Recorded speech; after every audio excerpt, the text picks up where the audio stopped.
It's for your, I was coming over here to upload stuff for our YouTube. I couldn't. Yeah. A while ago. Okay, you're right. And she was uploading stuff to Parks and Rec YouTube over here. It's on super fast. That's probably why it's on there. Like, you need to watch. I need you to repeat your statement in your back. So we're live. But the Raise your eyes. volume. Okay. Just make sure we-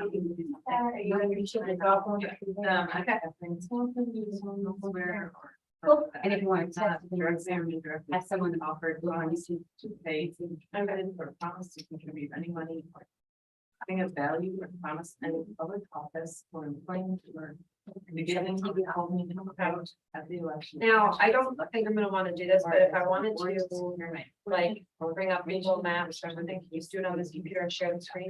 when So that the people watching. you're dependent Wow. on. If we want to watch. Okay, next one, go. Raise your hand again. Swanson do solemnly swear or that I will faithfully execute the duties of this office of the nature preserve child will advise me for place 3 of the state of Texas, I will to the best of my ability preserve, protect, and defend the Constitution and laws of the United States and of this land, so help me God. And do you have an updated, notice to board members that has your updated contact information if you want to keep your information confidential? Oh, it's the camera. Yeah, it's to one. Oh. I think we already have one file for you. I'll follow you. I'm sitting with On everyone. the spot. Okay. I mean, I never make beaches because that's. Wait, so then this isn't very ADA accessible. Yeah. You have to correct. Maybe this is there, right? On my foot for you. Got it. Oh. Yeah, it's not. Lots of tears.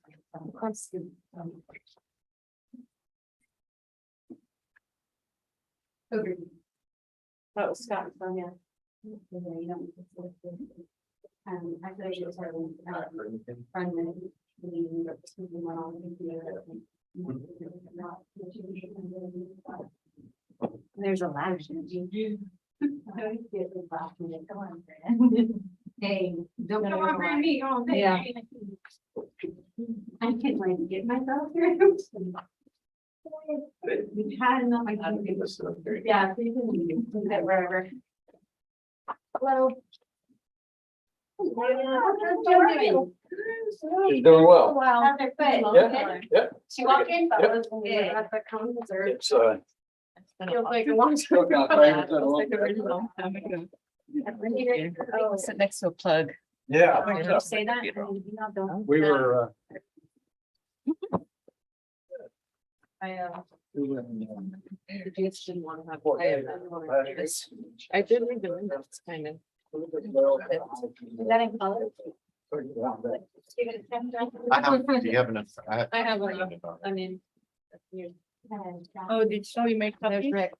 Oh, yeah, if you want to look at your computer. You can. You make copies then. I should ask you. And, and I won't. Hey, you don't know, how are you? Still waiting on your permit? Oh, yeah. No problem. What did you do?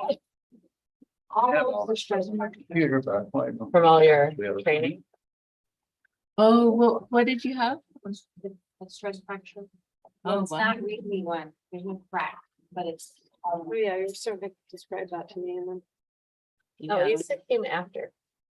Yeah, I mean, but I've been working on it for like 6 weeks and not knowing that's what it was. So we're- First way. Oh, oh, wow. Yeah. I told you, right? Mine was a meniscus tear. Yeah. I mean, now it's a lot better, but now I'm like. I'm afraid. So is this the Infirmary ward here? Feeling pretty young.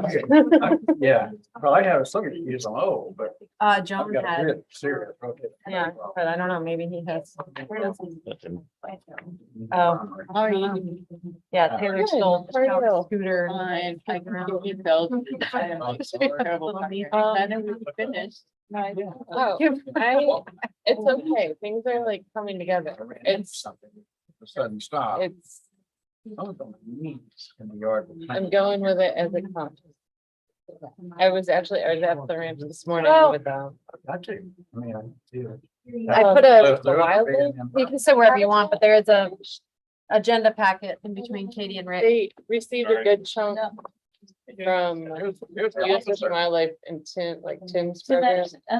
And so they have a little extra. How are you? And so I think we're gonna do Slowing down. 30 Yeah, fine. acre like pocket prairies. Knock on wood.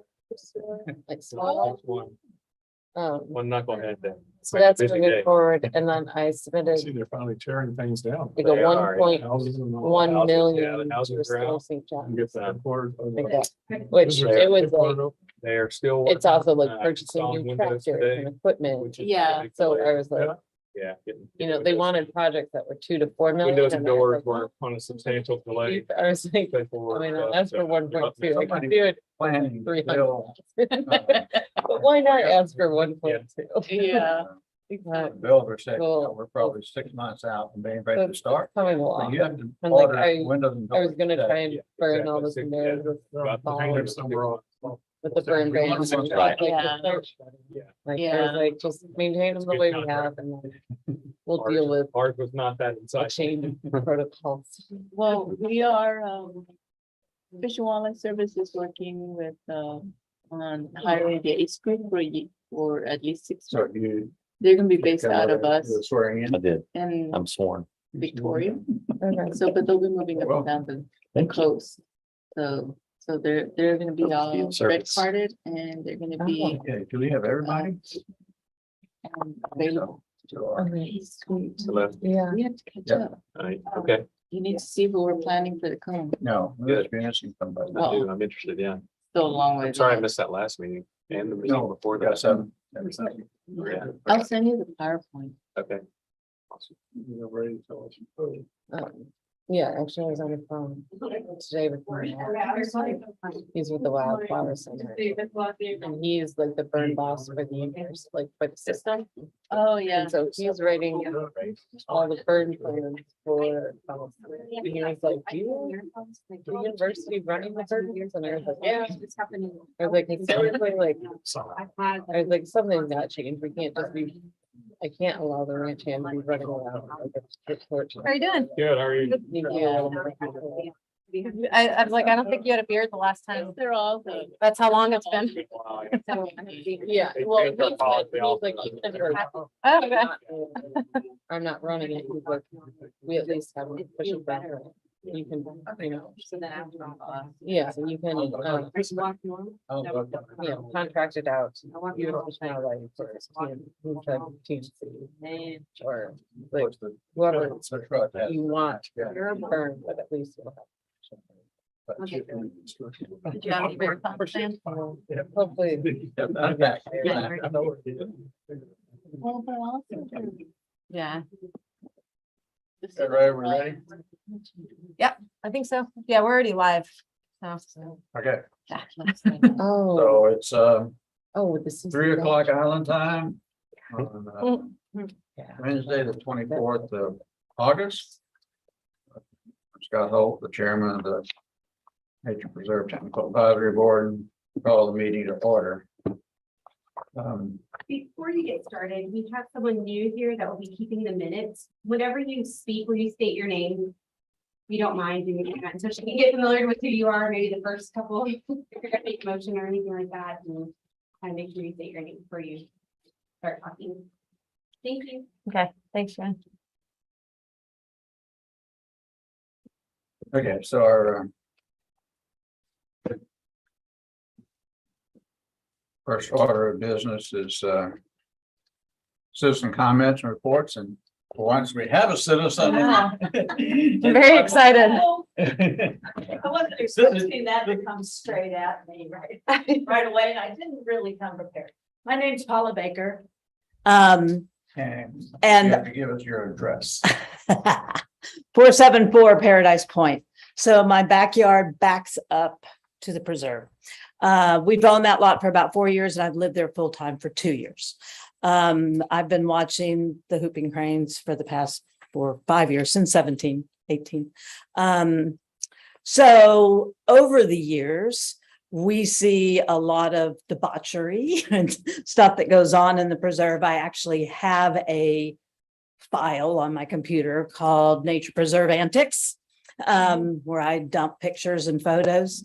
My biggest concern is when I seek out help from the police department and from Ray and from various people, it feels like their hands are tied. When I've got people riding 4-wheel drives, I have people paddleboarding, I have people kayaking, I have people fishing, I have cast netting. All of this is going on in the preserve. And this most recent one has just really ticked me off, because that one was a total of 7 vehicles stuck, 5 behind our house, because it dried up enough to where they were able to enter. And then they would call in another vehicle to get that one out, and then it would get stuck. And then they called in another one to get those 2 out, and it got stuck. Then they called in another one. This went on for 5 vehicles. And then the tow truck and the police car got stuck. So those are 6 and 7. I have pictures of every vehicle, and Ray has my file of pictures. But when I talked to the police officer at the time that it happened, he gets argumentative with me, and he's basically mad at me for calling. It's what do you expect me to do, was what he said to me.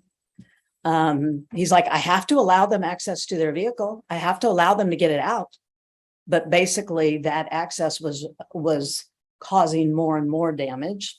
There's other times when I call dispatch where they, if I like, yeah, there's people fishing, there's casting. Well, we don't have a game warden on the island. Sorry, I can't help you. I can't send anybody. We're busy. So those are the responses that I get the majority of time is, the police officer this last time also told me, he's like, there's no barriers. There's nothing marked that tells them that they can't go in there. So I can't enforce anything. And then he told me that my neighborhood is the neighborhood that is not wanting to put up barriers. I have not heard that from any of my neighbors. I don't think that is true. Because most of us want it to happen. I'll remind the board and you that this is just a comment period, so Right. we can't really talk to you about this. Right. You're welcome to tell us what you want to tell us. Right. But Well, I would just like to see some more responsiveness, that we do need barriers that are marked. We need boundaries that are clear cut. And I've talked with Ray about this in the past, but I feel like I've been talking about it for 3 or 4 years, 3 years anyway, 2 or 3. And it's not improving, it's not changing. And now with the new boardwalk, I've got some concerns about how that's going to influence the hooping cranes. And that we're going to now allow people walking and hiking. And I do think there are some restrictions. Ray has my letter for that. I don't know if you've shared it with the board, or if you will. So I didn't No, bring but it. am I allowed to say anything? Okay. some of these things are actually coming up on the agenda Yeah. later, so. That's what- we that's may- what I was gonna we may say. Wind up talking about it then. Right. We can't. Right. So yeah, I'm very concerned about how people are misusing the preserve, walking through it, hiking through it, paddleboarding, and then the fact that there's going to be more access with that sidewalk being open. And then we're going to have the hooping cranes visiting, and I'm worried that if they spook and fly off, they're not going to come back a second time. That, when they're gone, they're gone. So those are my big concerns, but Okay. mostly the responsiveness, the fact that I get some pretty nasty comments from dispatch and police officers. Okay. Anyway. Thank you. Sure. Thank you, Paul. We are in the citizen comments period. Y'all just walked in. Do you have any comments? No, You come to comment? Wanted to see the proposals on how you're going forward with Okay, the portion that's in Port. Port Mansfield. Okay, yeah. okay, we'll be talking about that later. Thank you.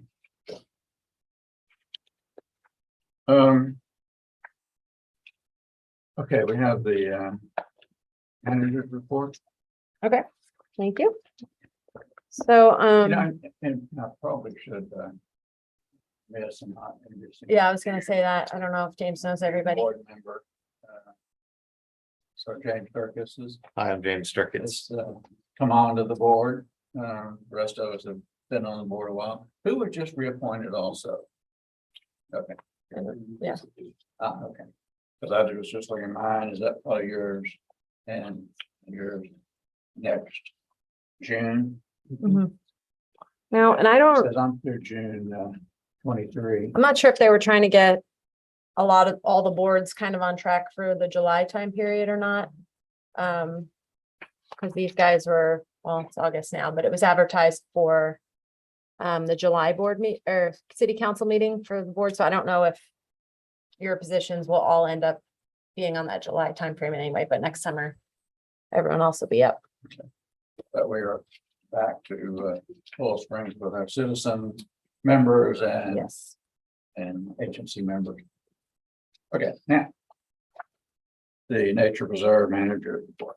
Okay, so we haven't met since June of 2021. So a lot has happened. I just tried to summarize the most important things. I kind of want to go through a lot of this quick because we do have a lot of the other agenda items I do want a lot of your input on. So so this NIFWIF project we just completed. So that was primarily we removed invasive plants, mostly Brazilian pepper tree, some guinea grass. We removed 17 hogs. And then we actually, once this grant was done, we've since then have removed 13 more. And we planted a bunch of native shrubs and trees off the birding center, the new trail, the trail connection there. So that's been complete. We're just finishing up a project on Clays Hill from the Coastal Bend Bays and Estuaries program. So we have treated about 4.5 acres of white lead tree, invasive plant. And then we did about another 0.3 acres of guinea grass and the treatment. And actually, no, it was almost an acre of guinea grass treatment. And then we planted some trees and spread some native seed. So that's that little hill across from the pavilion at Charlie's Pasture. So that was real successful. And then with the Birding Classic grant, we got $6,000 last year. We planted, I don't know how many trees there, a lot of trees up there on Clays Hill. We put in a big cistern so that we can water. So actually the staff are filling the truck up, a cistern in the truck, and then they're driving it up there. They're putting the water in the cistern and then filling up tree bags. Some of the trees are looking pretty sad because we didn't have any rain this summer, but most of them are hanging on. So hopefully this time the trees will survive up there. So that was a site that we identified for to create wooded habitat for migratory birds.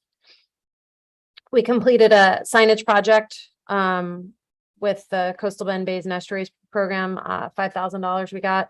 We ended up putting signs up at the birding center, Paradise Pond, Wetland Park, and we actually have a few more we still need to install at Charlie's Pasture.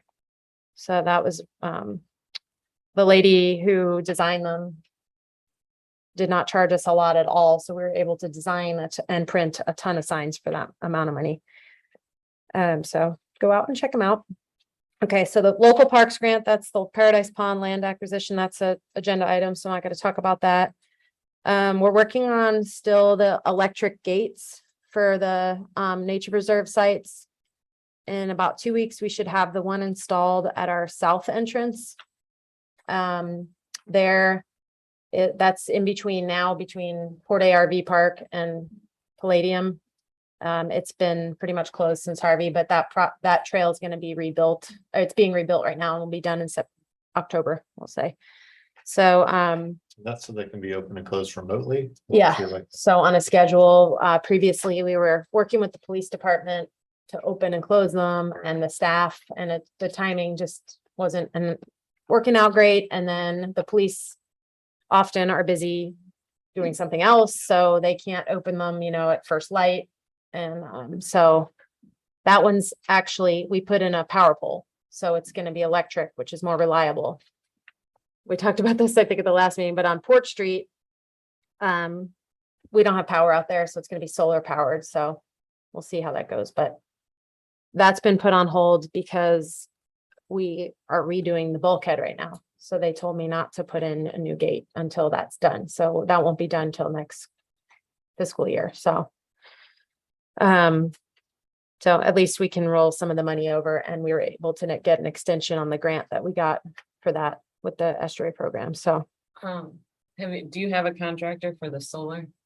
I know MSI has been going through growing pains with our solar gates. Oh. I think they do have a good contractor. at this Okay. point. Yeah, no, I don't, because S&J is doing the gate on the south entrance, but I'll get with you then, because that won't be done till like March.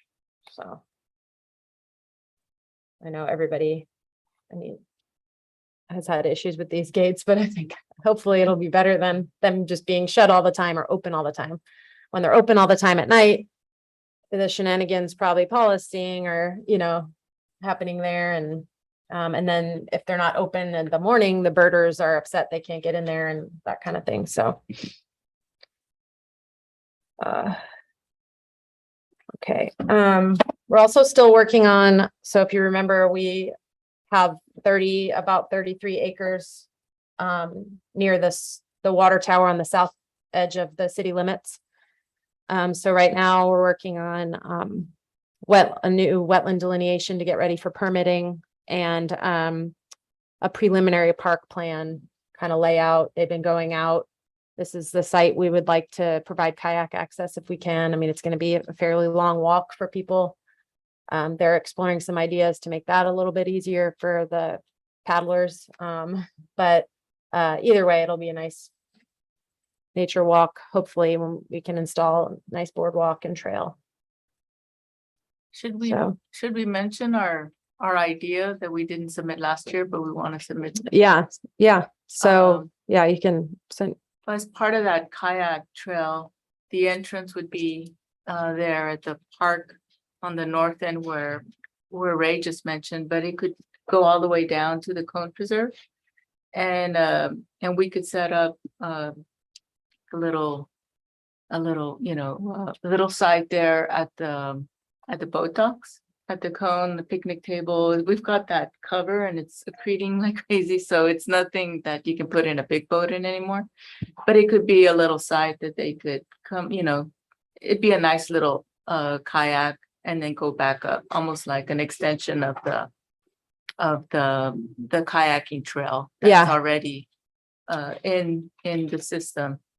Yeah, I And- talked to the Parks and Wildlife paddling trail person, and they thought it would be great to add our site and Sonia's site. Like, Sonia's wouldn't be a place where you could drive up and launch, but a place to stop and get shade and read some educational signage and stuff. So, Mhm. And we were yeah. gonna you talk- work with Mustang Island State Park on how that would look like and all of that. We were Mm. gonna submit that as a project last year and just ran out of time. And Yeah. potentially this next go around, we would submit that. That'd be awesome. Can you submit that? Who's working all this together? What's that mean? Oh, well, it was with the habit or HLRT. HLRT, or maybe the human uses with the estuary program. Yeah. Yeah, we brought it up there. Everybody was excited about the idea, but then we just ran out of time to come up with a budget and what we needed. So I guess we should get started on that now before we run out of time again. With deer in the headlights. Looking at the map, you have an upland route between the two that's not in through private property. No, they'd be They'd be all paddling. They'd be paddling. So they would put in at the Port Aransas and then just go, and then they could land on us on the bay side there at the cone, where we have an area where they could take out and it's all our property. And it's surrounded by Twix Parks and Wildlife. We would let that landowner, you know, it would be clearly marked what's private and what's not. And then they You're would, talking about a land connection. No, yeah, no, They'd reach it by kayak. and Yeah. Spend time there just relaxing. I think that's all very, Bird very watching, challenging, is knowing what the water depths are like out there, you know, kayaking in this much water Mhm. is not gonna work very well, but. yeah, but the Parks and Wildlife paddling trail, they have kind of the main channels mhm. drawn out, so hopefully we could. I guess we'll have to do some reconnaissance. Yeah, and then, yeah, we could do a paddling trip. Yeah. And the area I was thinking would all be Bayside, so it would all be, I mean, I'm not saying, that, you know, a trail to go into the lagoon, though all that's open. If they wanted to, they could, but what we would write is just the Mhm. Bayside. Yeah, they already have shade, so I Mhm. thought that would be a good. Someone wanted to stop and get a little shade picnic. Okay, so, all right, the other thing we've been working on the Brazilian pepper tree removal on the 67-acre city property. It's not in the nature preserve, but we're just trying to manage the invasive species on the land. So we got a estuary program grant and I got city funds to do that. We mulched 14.5 acres, in preparation for a prescribed burn, and then, we entered into a burn ban basically in February, and we've just been kind of trying to wait that out and figure out what's going on. So, I don't know what it takes to get out of a burn ban, but, if we get a bunch of rain this week, and I don't know, maybe there'll be hope. I'm not really sure. But if So are you hoping to burn the mulch? Is that the idea? no, the mulched area was the area right behind the Port Street subdivision and Channel Vista. And it was basically areas we could not burn and would be our fire break as well. So You're hoping to burn the peppers? yeah, so at the time when this plan was put in place was before this summer, so there's been a lot of growth. There was a lot of dead material because of the freeze.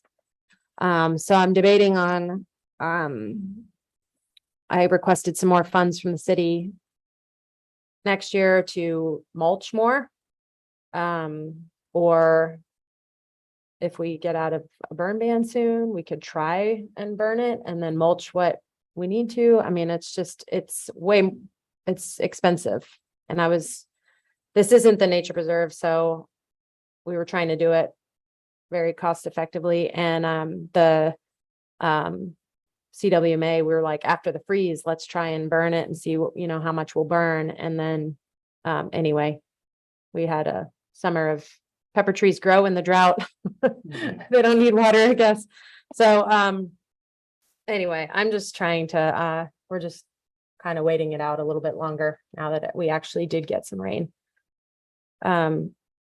Sonia, your colleague, Kirk, Beerbacher? yeah, he was saying maybe we could request a variance to burn. At the time, I was like, we're not doing that. You know, I was like, I don't think that's a smart idea, like with how dry it is. I just didn't want the pushback.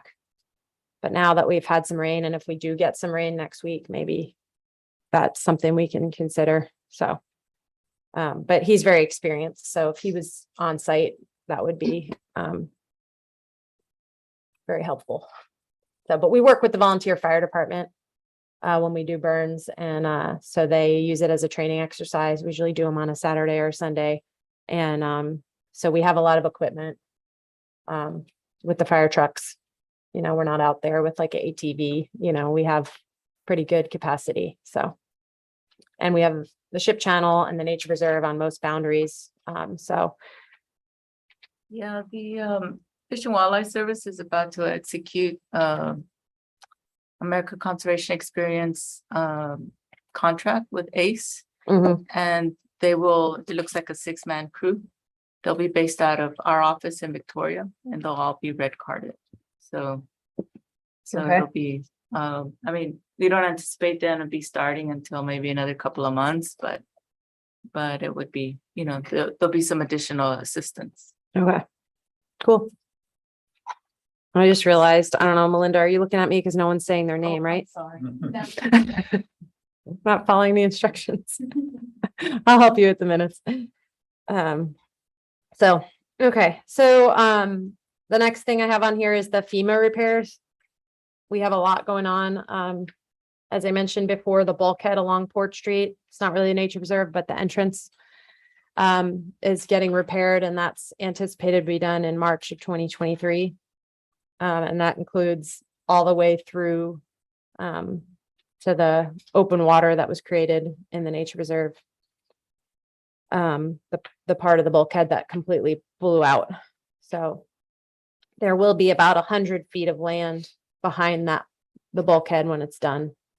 So that we can access the rest of the nature reserve and along the ship channel. South Trail. So this map here showing that's the South Trail, the birding center, and the loop trail. That stuff that's all well under construction. The loop trail is pretty much done, and everything else. There's the last schedule I saw was September 30th. But they haven't had any weather delays, and they've been moving along. So I don't know if that's still a realistic completion date or not. But it was recommended to be done before the cranes come back.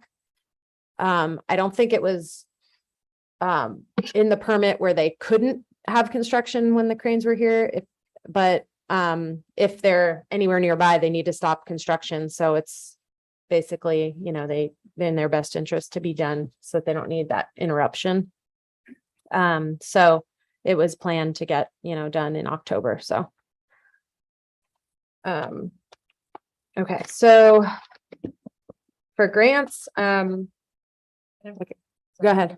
So are these all the trails that are currently planned? Like, is there a trail connecting like the pavilion area to the South Trail? Or is that? No, Okay, I couldn't remember. no, and it never was planned to do that. But that Salt Island Trail that went out from the pavilion, Yeah, that is gonna take a while because of all the land we lost by the pavilion. So I think I estimated like 10 or 11 acres of land was lost.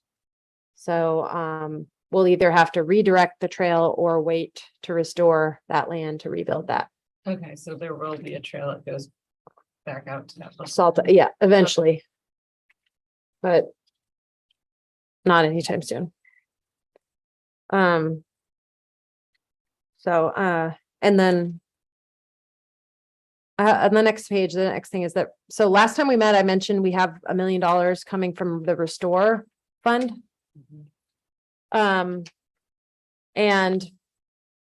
that was for tourism, ecotourism in hurricane impacted areas. So we were allowed to use it for enhancements to what was existing before Harvey. So actually, one of the things that we're going to do is making this final connection from the South Trail over to the birding center. I think when this is done, though, we're just gonna, it's mowed right now. We're just gonna let people walk through. So it will be connected when this is done. But we want to put like a boardwalk in portions of that because it does get really wet and limited access. So some part of the restore money would hopefully be used for that.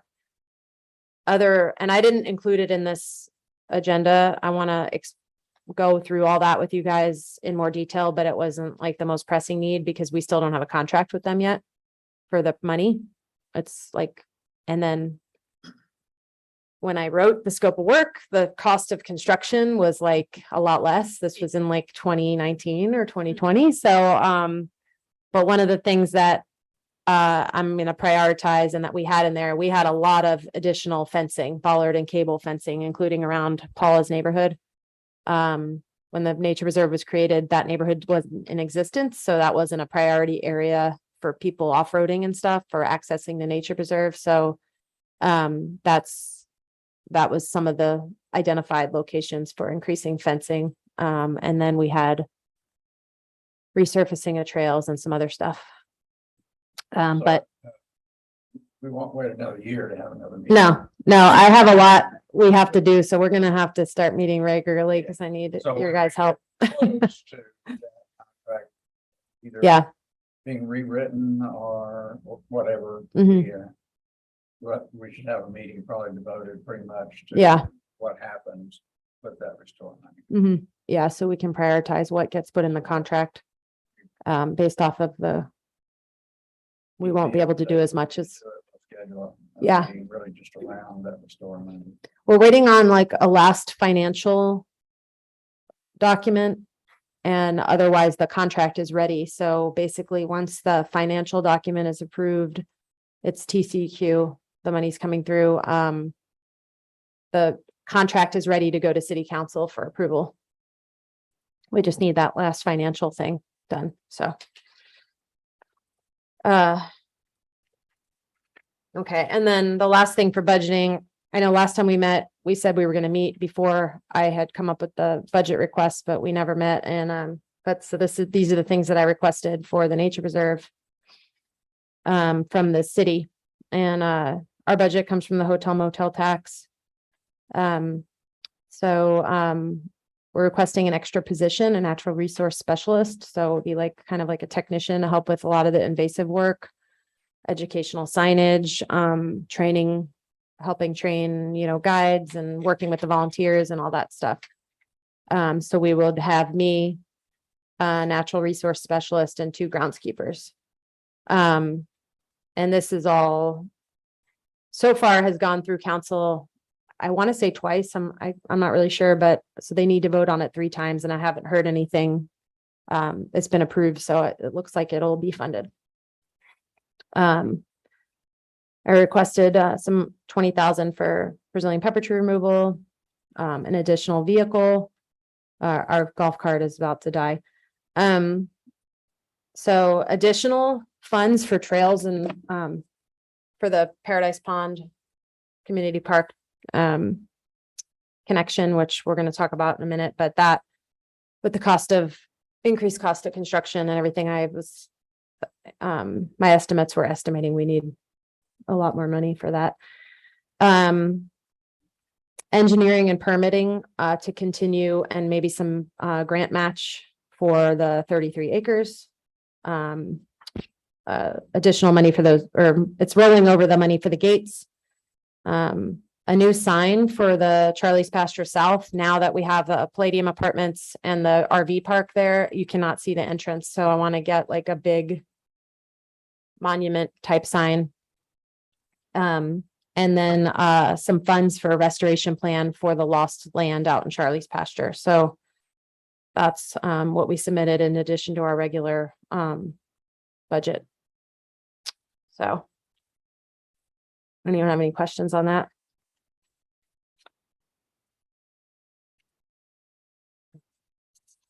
The next stuff is just happy things. We did awesome in the Wildlife in Focus contest. Our photographer placed in 7 categories. There's one of her photos. We did well in the Big Sit. We had fun on the Great Texas Birding Classic, and we took a youth team out there, and just info on like our public outreach and programs and stuff. So that's pretty much it. Okay, are there any questions or comments about the manager's report? One thing that unless I'm missing it, that I don't see on our agenda is we need to approve the minutes from the last meeting. It's on here somewhere. Is it? Or it's at the end? And it's the next one, I think. Oh, no, yeah. It's the next item. But there is another set of minutes that we have not approved yet from March of 2021, and I have to create those. Oh, okay.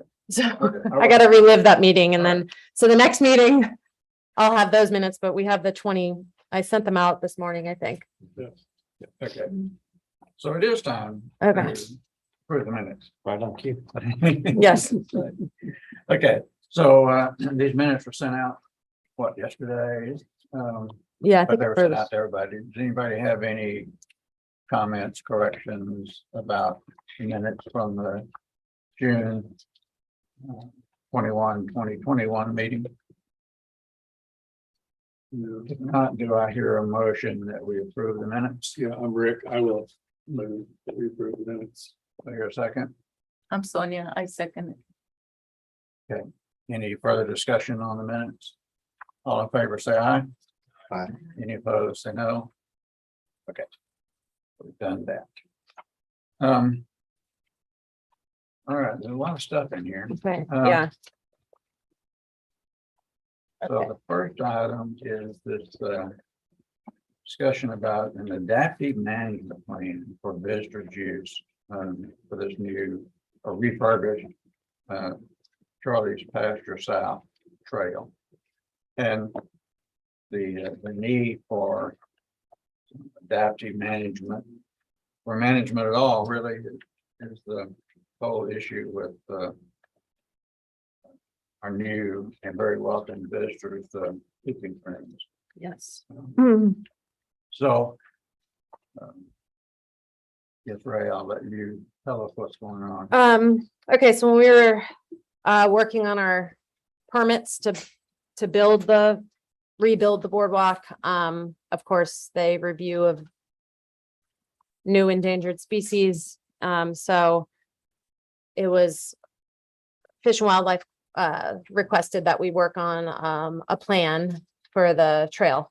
So basically, if the cranes are right next to the trail, what are we gonna do and to protect them? So and then so some of Paula's comments were kind of things that we were all thinking about and things I discussed with them too. So those are included. So and this is something that is just gonna be something for us to use to help us guide with making decisions on their use in that area.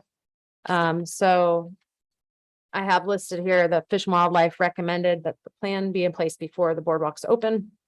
So we have a few months for that.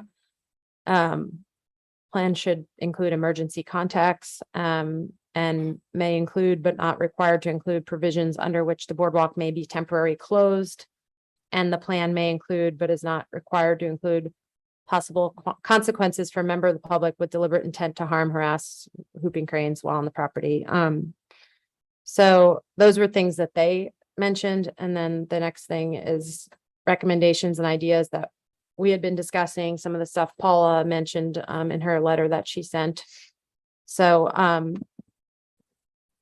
basically what I was thinking we could do today is if you guys have any additional ideas or things that you would like to see in here, or ideas like Scott, you might have experience with this with your property, that you guys would give me ideas. I could start putting the plan together, and maybe the next time we meet, we could further revise it or that kind of thing. So, so some of the ideas we had so far, some just things for us to discuss. So obviously signs to the public that share information about maintaining some distance, walking slowly, keeping quiet.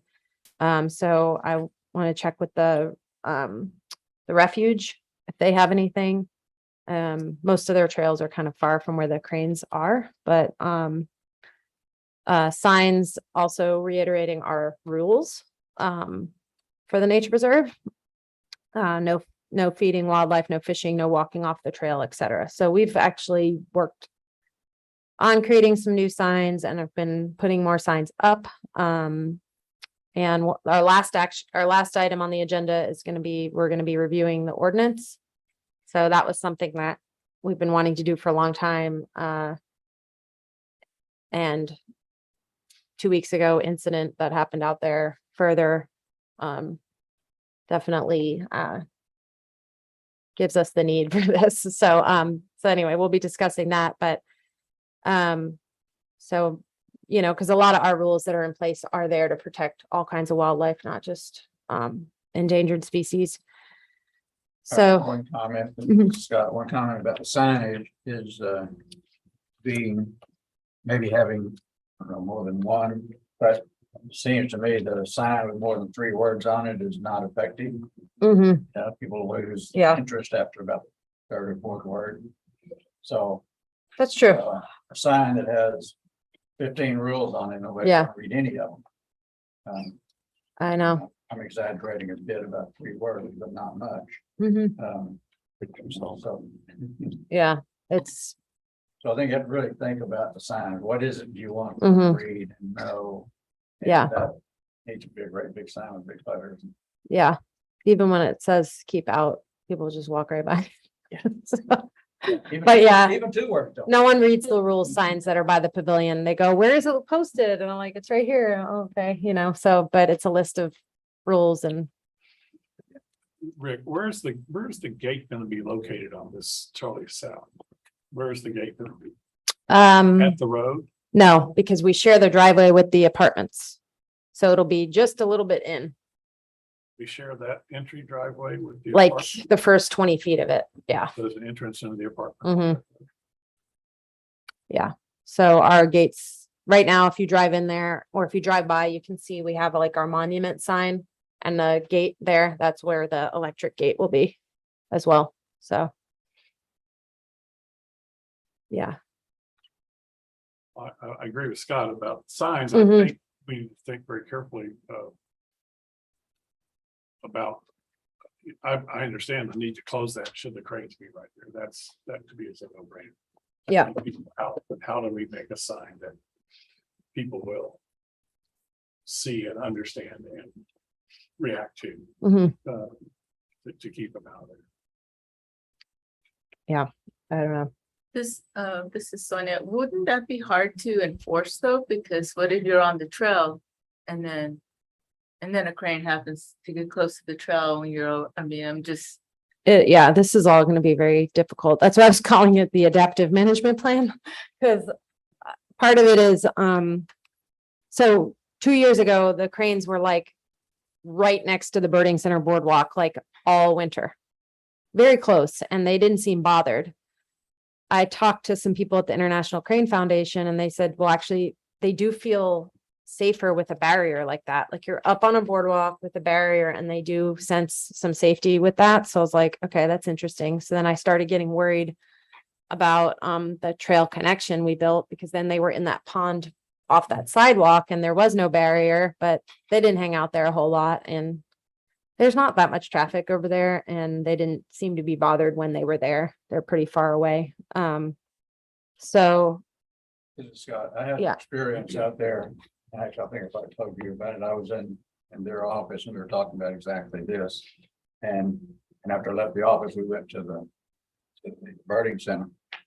And the cranes flew in and landed in that old grassy area that's out by the cement. mhm, And the light was wrong and they were close, so I was trying to get photographed. I put my camera on a tripod on my shoulders, walked out there. And as I got towards the end of the boardwalk, I thought, they're not paying any attention to me. mhm. And we had this conversation, so I'm gonna see if they pay any attention to me. I'm just gonna walk out there. I would have normally snuck out there, but I just walked out there. They didn't like it. Mhm. I didn't even get out there. I stood up, looked. Onto the trail Oh, connection, the So, path. As long as I was just charging down the Mm-hmm. boardwalk, it's fine, but when I walked out on the cement. Yeah. So maybe that is really true what they said. I wouldn't have done that normally, but it's after that conversation, so. I'm gonna go see. Yeah. so your signs might say only on the trails. Mm. No. And no pets. And Oh, yeah, well, people bring their dogs out there all the time despite how many signs there are there, but yeah, no pets are allowed at any of the sites technically. and maybe just all foot traffic and bicycle traffic or maybe you don't want to close it to cyclists during the season. That was one thing we talked about because the speed might be more scary, like maybe if you were walking all slow and maybe they wouldn't, but you were kind of like, let me see if just walking at a normal pace, but.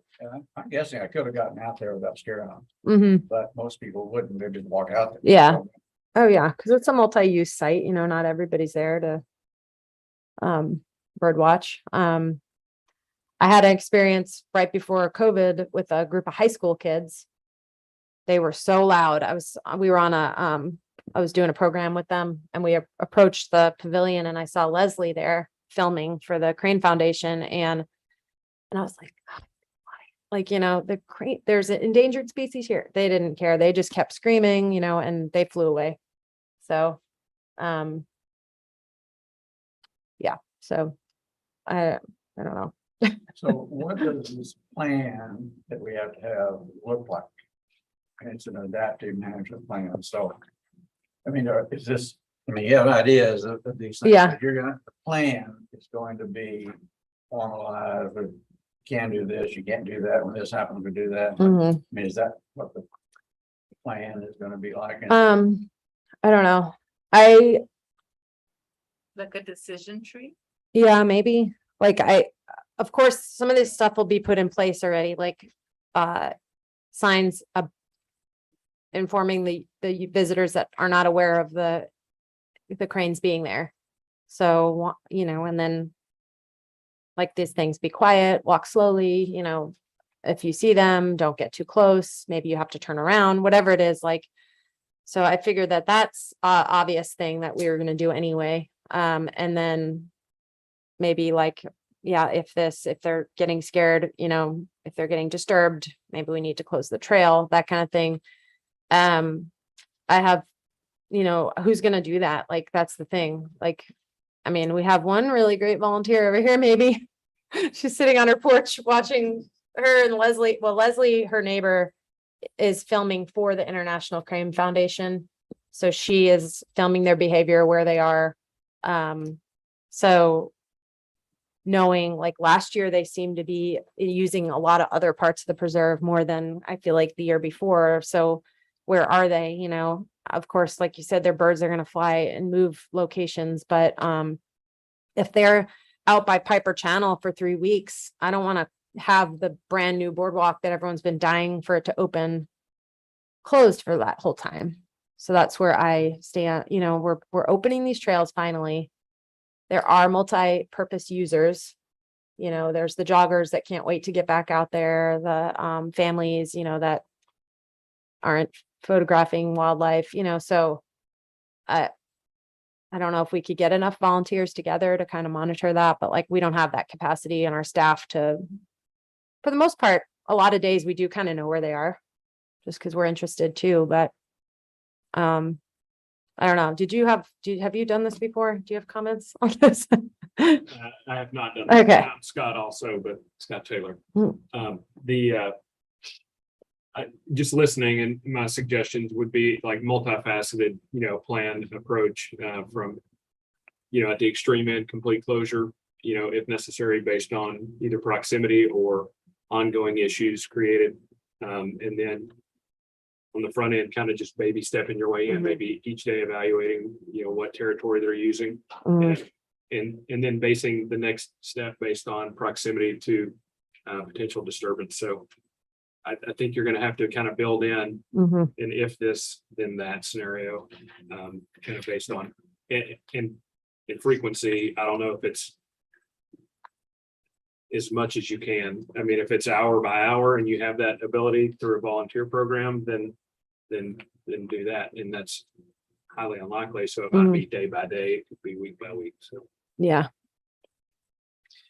This is Katie. Have you talked to the refuge? Because there are, like, Heron Flats Trail is pretty close Yeah. to birds. Mm-hmm. And then my other suggestion would be to, like, the plan, have dates, like start date, like the refuge, it's October 15th through April 4th or 15th. So you have, the public knows that there's a start date and an end date, and it's not like you're taking away my trails endless. So there's definite start and end date, but I would talk to the refuge. Yeah.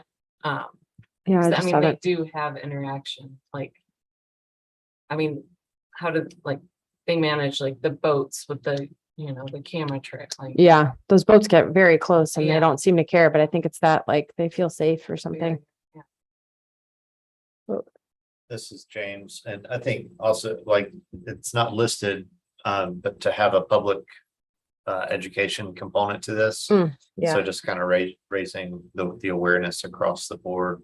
And that people will self-enforce to some degree. mhm, If someone sees something going on, they'll at least say something to yeah, someone else who's out there. But that way, before, if you just head out there with some intention without knowing anything, you might just do whatever you're planning to do anyway. But if you have read, if you're here and you're reading the visitor's guide about yeah, that's, birding, wildlife viewing and some guidelines to follow, that could be helpful. yeah.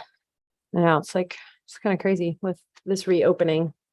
All these things to consider again. And I don't know if there's any real way to implement this, but I'm wondering if there's any way to have something like the beach flags. So if you had a, Mm. a blue flag, yellow flag and red flag, so that, this is a red flag day, the birds have been over in this area, the red. And have some description says red flag, maybe, please don't go out there, but you do be very, very careful, something like that. Yeah, like. Well, it's kind of cool. Yeah. Yeah, if nothing else, it gets people's attention, makes Mhm. them think a little bit about, oh, this is a red flag day, what does that mean? What do I need to do? Hmm. I would That's also, cool. for all future planning or like trail development, plan for the cranes to be there, and if they like people on boardwalks, put in as many boardwalks Yeah, as if that's what the cranes like, just yeah. from now on, plan on that in your development. So the boardwalks we're building out there do not have railings. If you remember, pre-Harvey. And that would Yeah, be a- so I mean, just- because they're low enough, so we didn't have to, but we could, I guess, retro fit them if we had to. There's some possibility of running credits for help. Yeah, An additional barrier, I have no idea, but yeah, even in the area, maybe just that one area where that big pond is where they're feeding a lot.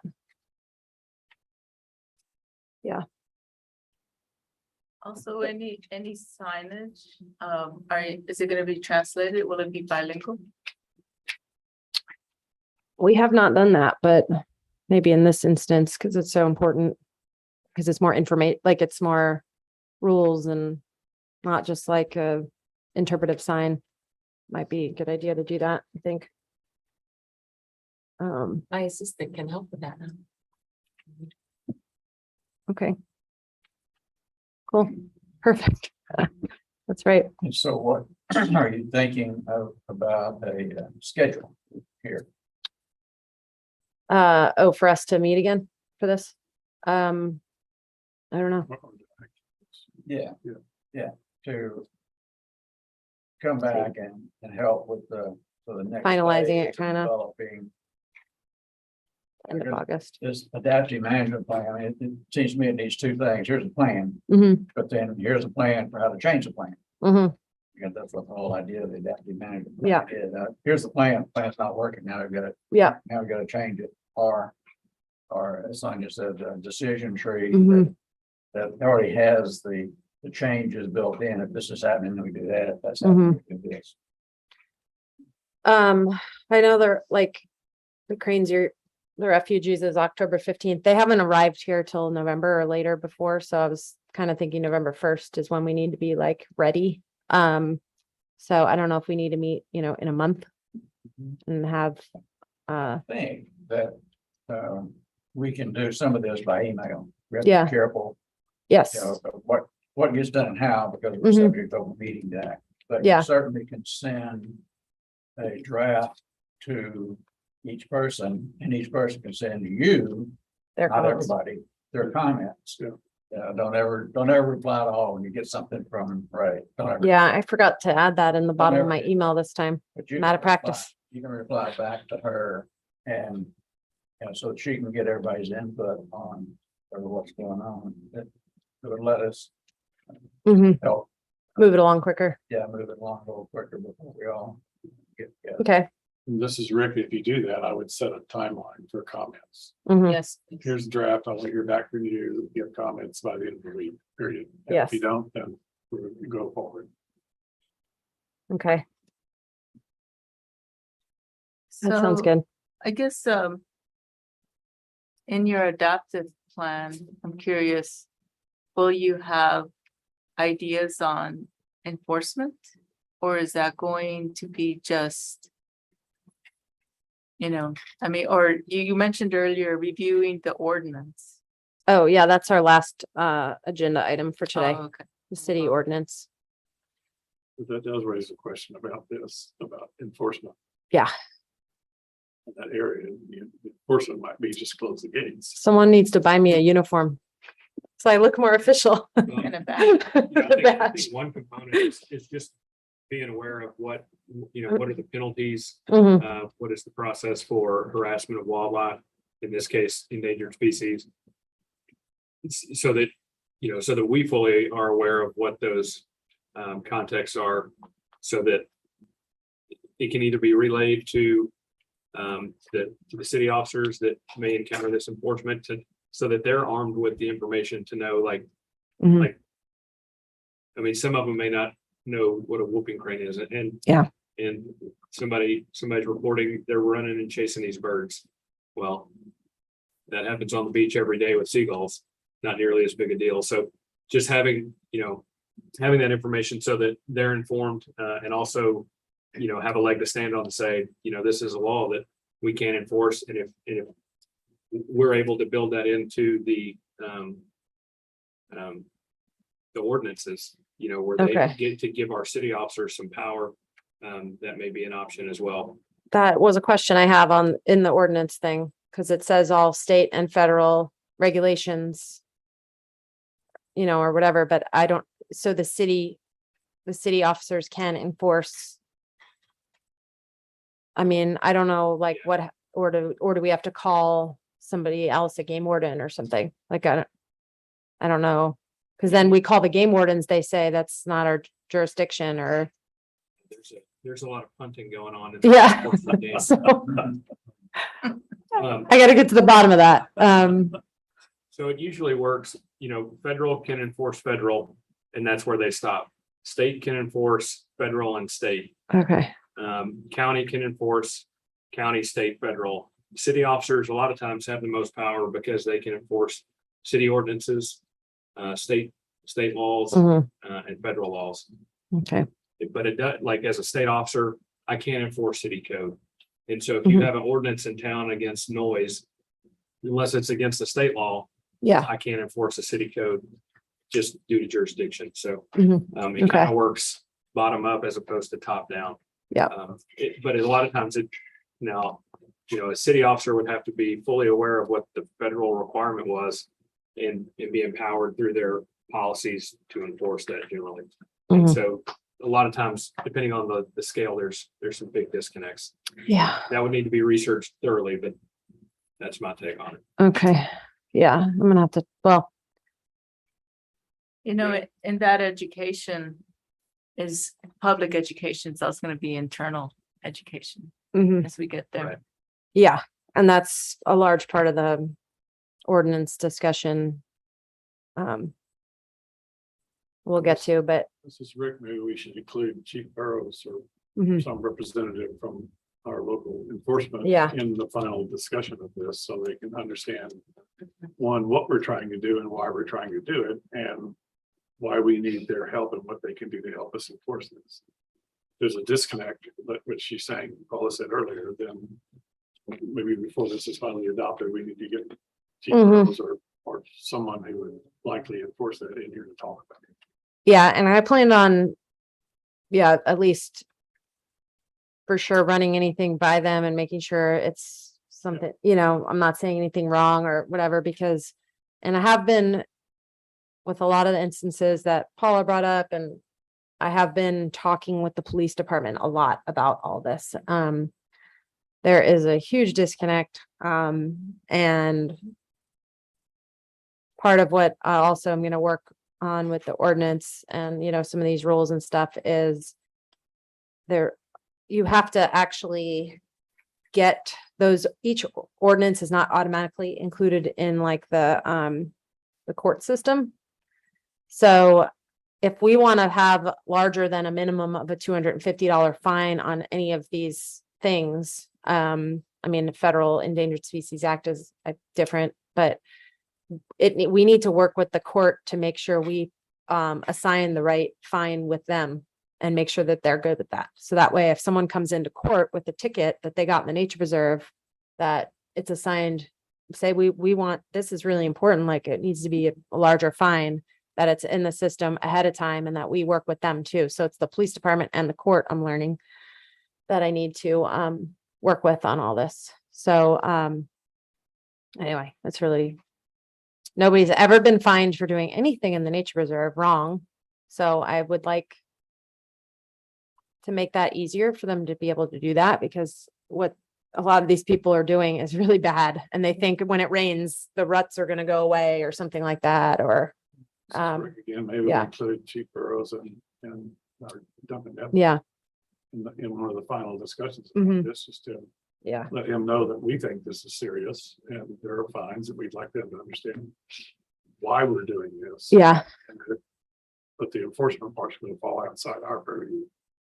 yeah. It would be good to have them both hear Now our we talk to discussions. The court and Yeah. police department, everybody, hopefully we'll get on the same page. Okay.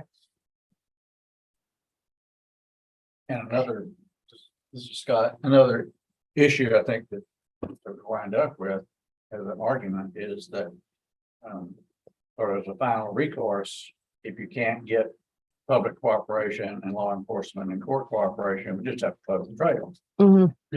And, Yeah. you know, that's not the first choice. Yeah. Yep. But we'll wind up there. Yeah. So, So, Okay. Just, moving along here. So what I'm understanding then is that this probably needs to be completed by the middle of October. mhm. Certainly needs to be completed by the time the trail's completed. Yeah. If the trail's not open, then it doesn't matter as Mhm. much, but if the trail is potentially open, this needs to be completed. Yeah. And that's not very long. I know. So, I guess the schedule is largely up to you, but what I'm hearing from the group is everybody's willing to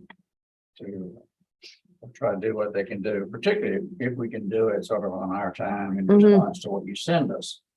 And then somewhere in late September, probably reasonable timeline to have the next meeting to work on. Yeah, kind of finalizing it and I'm out of the country until the 24th, so Okay. it could be after the 24th. okay. When are you coming back? Okay, so Rick and I are both done. Right. This is Sonia. Does the city council have to approve before it gets finalized? I will just, Hmm. I will guess, but maybe she knows. I'm guessing know. that no, I don't think so. they have to, the ordinance has to go through the standard procedure, but Oh, yeah. my guess is this is an internal plan and they don't have to. Okay. Let me check. I'll find out. But yeah, I hope not, just because the time, but Yeah. I mean, I guess October council meeting might be okay, but But given what Rick is saying about including the police and the courts, Mhm. It might be useful to inform the entire council somehow. Mhm. It'd be easy enough to get on the September agenda. I think it'd be easy enough to get on the September agenda and give them a 5-minute update on what you're doing. Mhm. It's not an action item, but. Right. Yeah, I think Or so. even, Colleen usually does a report at the end of the meeting. So it could just be part of the Parks and Rec report Yeah. that she does post meeting. Mhm. Okay. Okay, Cool. any other comments or anything we need to do about this? I don't think so. So I'll have Think, let me look at the. a draft to I don't email you think guys in a it few weeks. requires Any action on our part. Okay, any other questions or comments? Okay, so we'll move on to item D, which is the local parks grant for better fund expansion. Okay, so we finally purchased the land on July 5th. Woohoo! And I think they're the ones who bought the house across the street from them, right? I gotta talk to you on through email. Okay. The one house across the street there. So, they're interested in what we're doing. So that's why they're here. So I don't know if they can come up and talk on an agenda item or not. Is that allowed or no? Okay. Okay. All right, cool. I just wanted to see if there was opportunity, but I will say, if after we are talking, if you have a comment, I'd give you a minute or two. I mean, we don't have a lot of time, but we're willing to hear from a local representative if you have a quick comment. So we bought the land, we replatted it. That's the second page. I mean, that's not really that exciting, but it's all parkland now. And then the last page is easement that we were granted. Well, it's part of it, but basically through the neighborhood.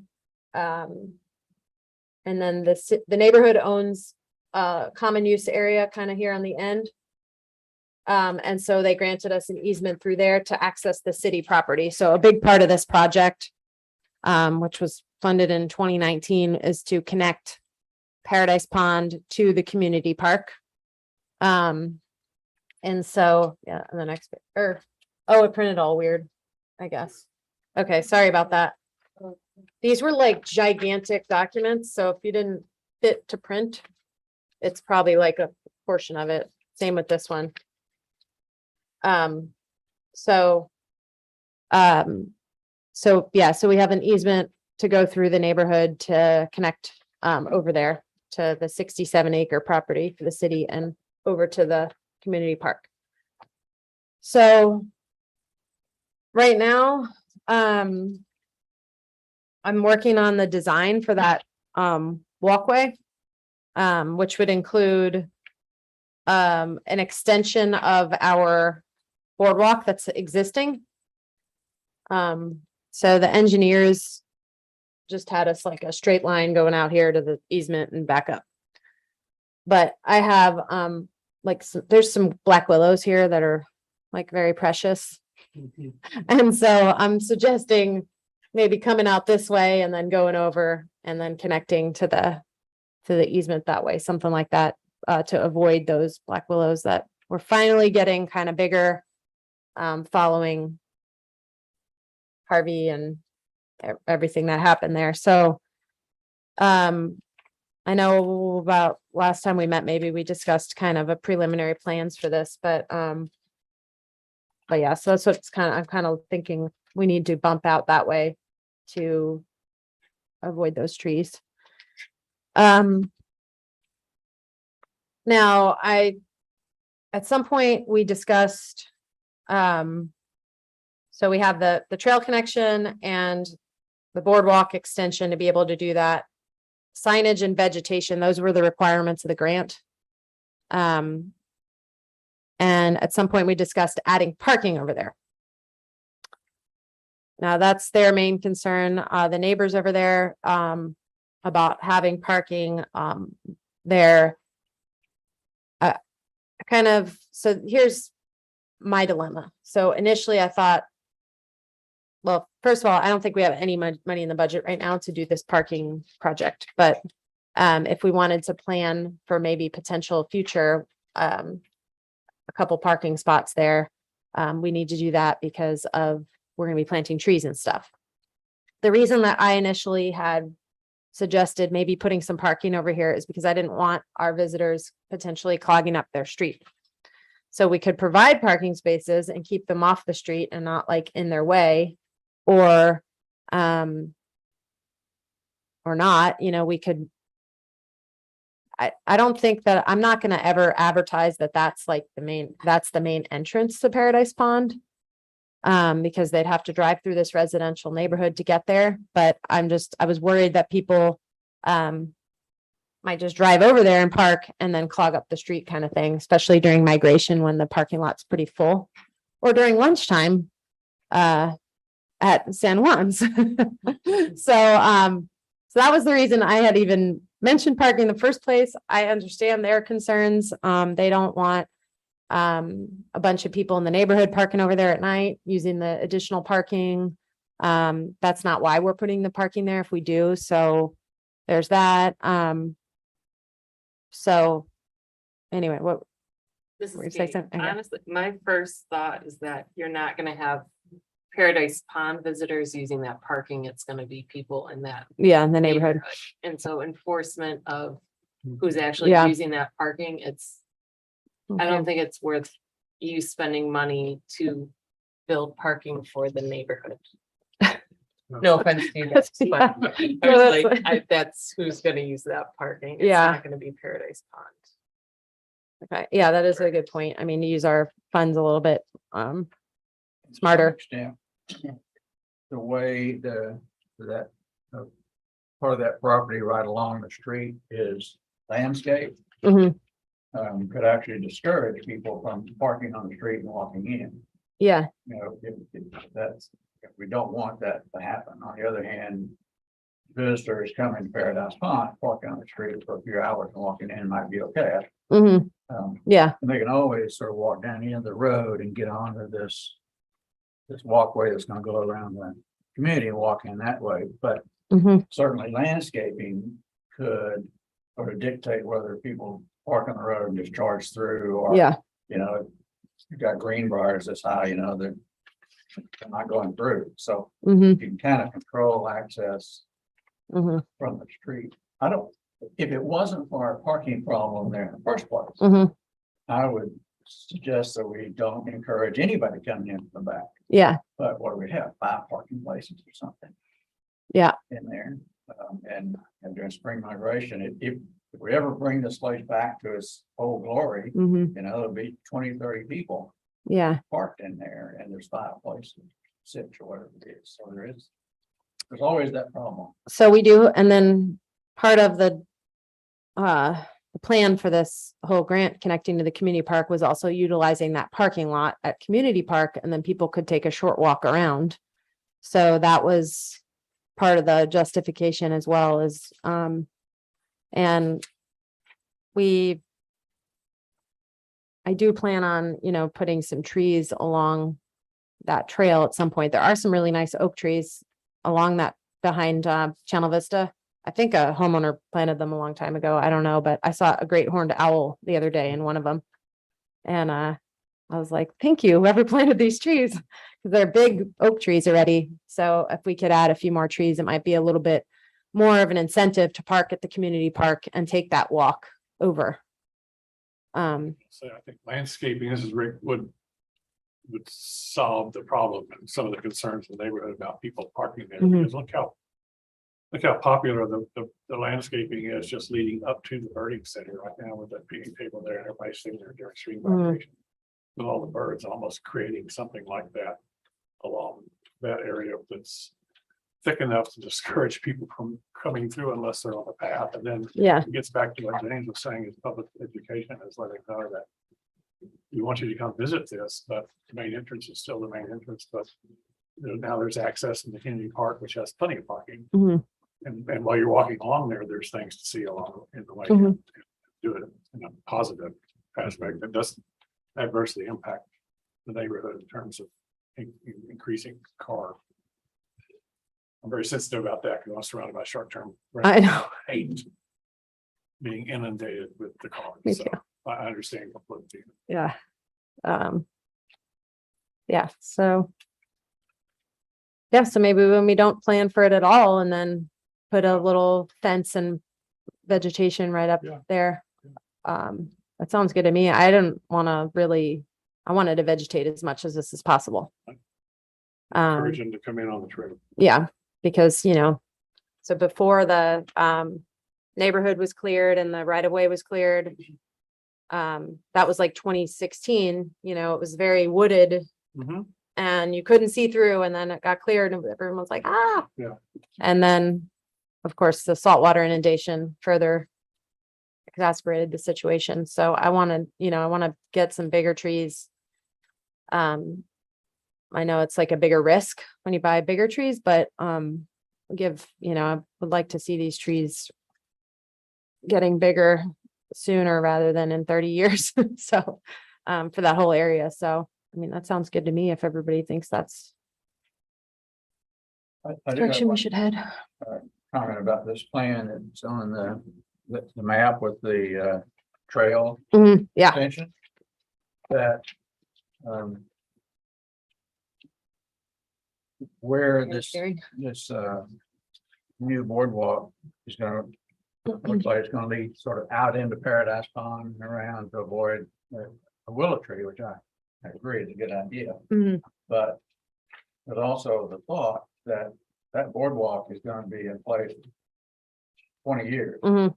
and the tree's gonna be there for 5 years, will it fall, Mhm. grow and fall. Yeah. So I think that we might be careful not to base the whole plan for the location of boardwalk around a tree that might die in a year or two. So if, you know, if continuing along that sidewalk and then, so this is the existing boardwalk.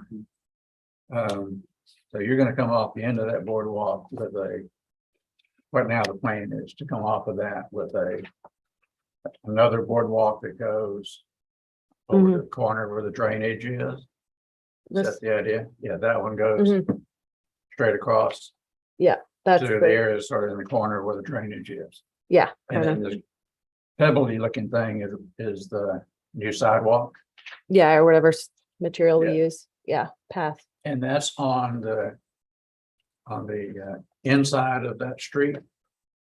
See this right? There's gonna be a sidewalk along it's not in that little section. It's The sidewalk's not in that little section between the street and the Here. backyard of the Channel Vista. Channel Vista. No, that It's there was on- only 4 feet or less there, so we couldn't use that little piece of land, unfortunately.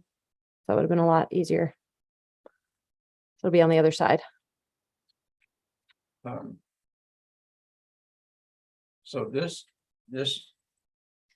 map, I guess I'm just thinking it, I would like for us to talk a lot Okay, about yeah. the design of what's gonna be added in there. Mhm. Again, if I'm interpreting this right, the boundary to the preserve is over here somewhere. Mhm. So Yeah. you come in on the sidewalk and you turn right around the fence. Mhm. And there is some possibility of going straight. Okay, right there. just coming here. Yeah, I mean, that's another possibility. Mhm. Instead of that going, I kind of like this idea because it discourages bicycles from riding around the hole, you know. But and if you go straight through there, you know, the bicycle. Yeah. So maybe, never mind. Mhm. I think, you know, this convoluted trail might be a good idea to encourage Okay. walkers to discourage bicycles. Anyway, I think this is something, I don't know what the schedule is for. We're just working, like, I went over there and met with the city engineer. They came up with kind of this, and then I was like, I don't know, they need a 25-foot construction width to build a boardwalk. So that meant all those trees need to go somewhere else, and I was like, ugh, I felt like Scott was gonna have my head if I killed all these willows. So I was like, how can we, you know, because they're getting pretty big and they're finally growing. So Colleen and I came up with this on PowerPoint. Well, you know, Just yeah. With Well, visiting another the site. thing that this could allow you to do is that is the route to get out there. Mhm. But this area back here is that upland that used to be covered in Brazilian peppers. Yeah. And from this walkway, there might be a way to get out to it, or actually this walkway may go through that. No, it can't. That's out in Mhm. here. Yeah, that's out in here. Anyway, I think some thought, you know, given that what we're designing is, I mean, this thing has been here for Yeah. 10 or 15 years. So once you put it in, it's in, Mhm. and the trees are gonna grow and die. Yep. Um, Yeah. And then this, More, I think we should prioritize where we want the boardwalk Mhm. more than prioritizing, the going around tree. Rick, you're almost suggesting on this page 14 and 31, just when you walk in and turn to go to the thing, it just goes straight up. That was all the upland area, that was all full of Brazilian peppers. Yes, I mean, that is a possibility, but I think I'm rejecting my own. Yeah, I also felt like this is only now 2.5 acres and these are like areas where the birds are feeling safe and resting, and I didn't necessarily want to put like people right through the big trees. So I felt like through the middle of the pond was actually less disturbance for, especially if it's migration. But so I would propose, would anyone like to meet me out there and talk about this? Again, I have to remind everybody that, We can't have too no many. more than 3 of us can meet out there and talk about it. Yeah. But certainly if 1 or 2 want to go join her, and certainly do that. Again, we're go back to scheduling. So what are you're already talking to the engineers about it. Mhm. So this doesn't sound to me like something we can take up in November or December. I would like to get this rolling as quick as possible, just because basically this grant, I have an extension now through September of 2023. And this kind of stuff takes a long time. So especially getting the engineering completed, then putting it out for bid, selecting a contractor, because it's going to be all included in one big project. I think I decided the vegetation, although I said last February I wouldn't do this to everybody again, but I think we're going to buy the trees and have volunteer planting day. I have the ACE, the Gulf Corps. They said they wanted to plant. What is the Gulf Corps? It's Nature Conservancy, Gulf wide.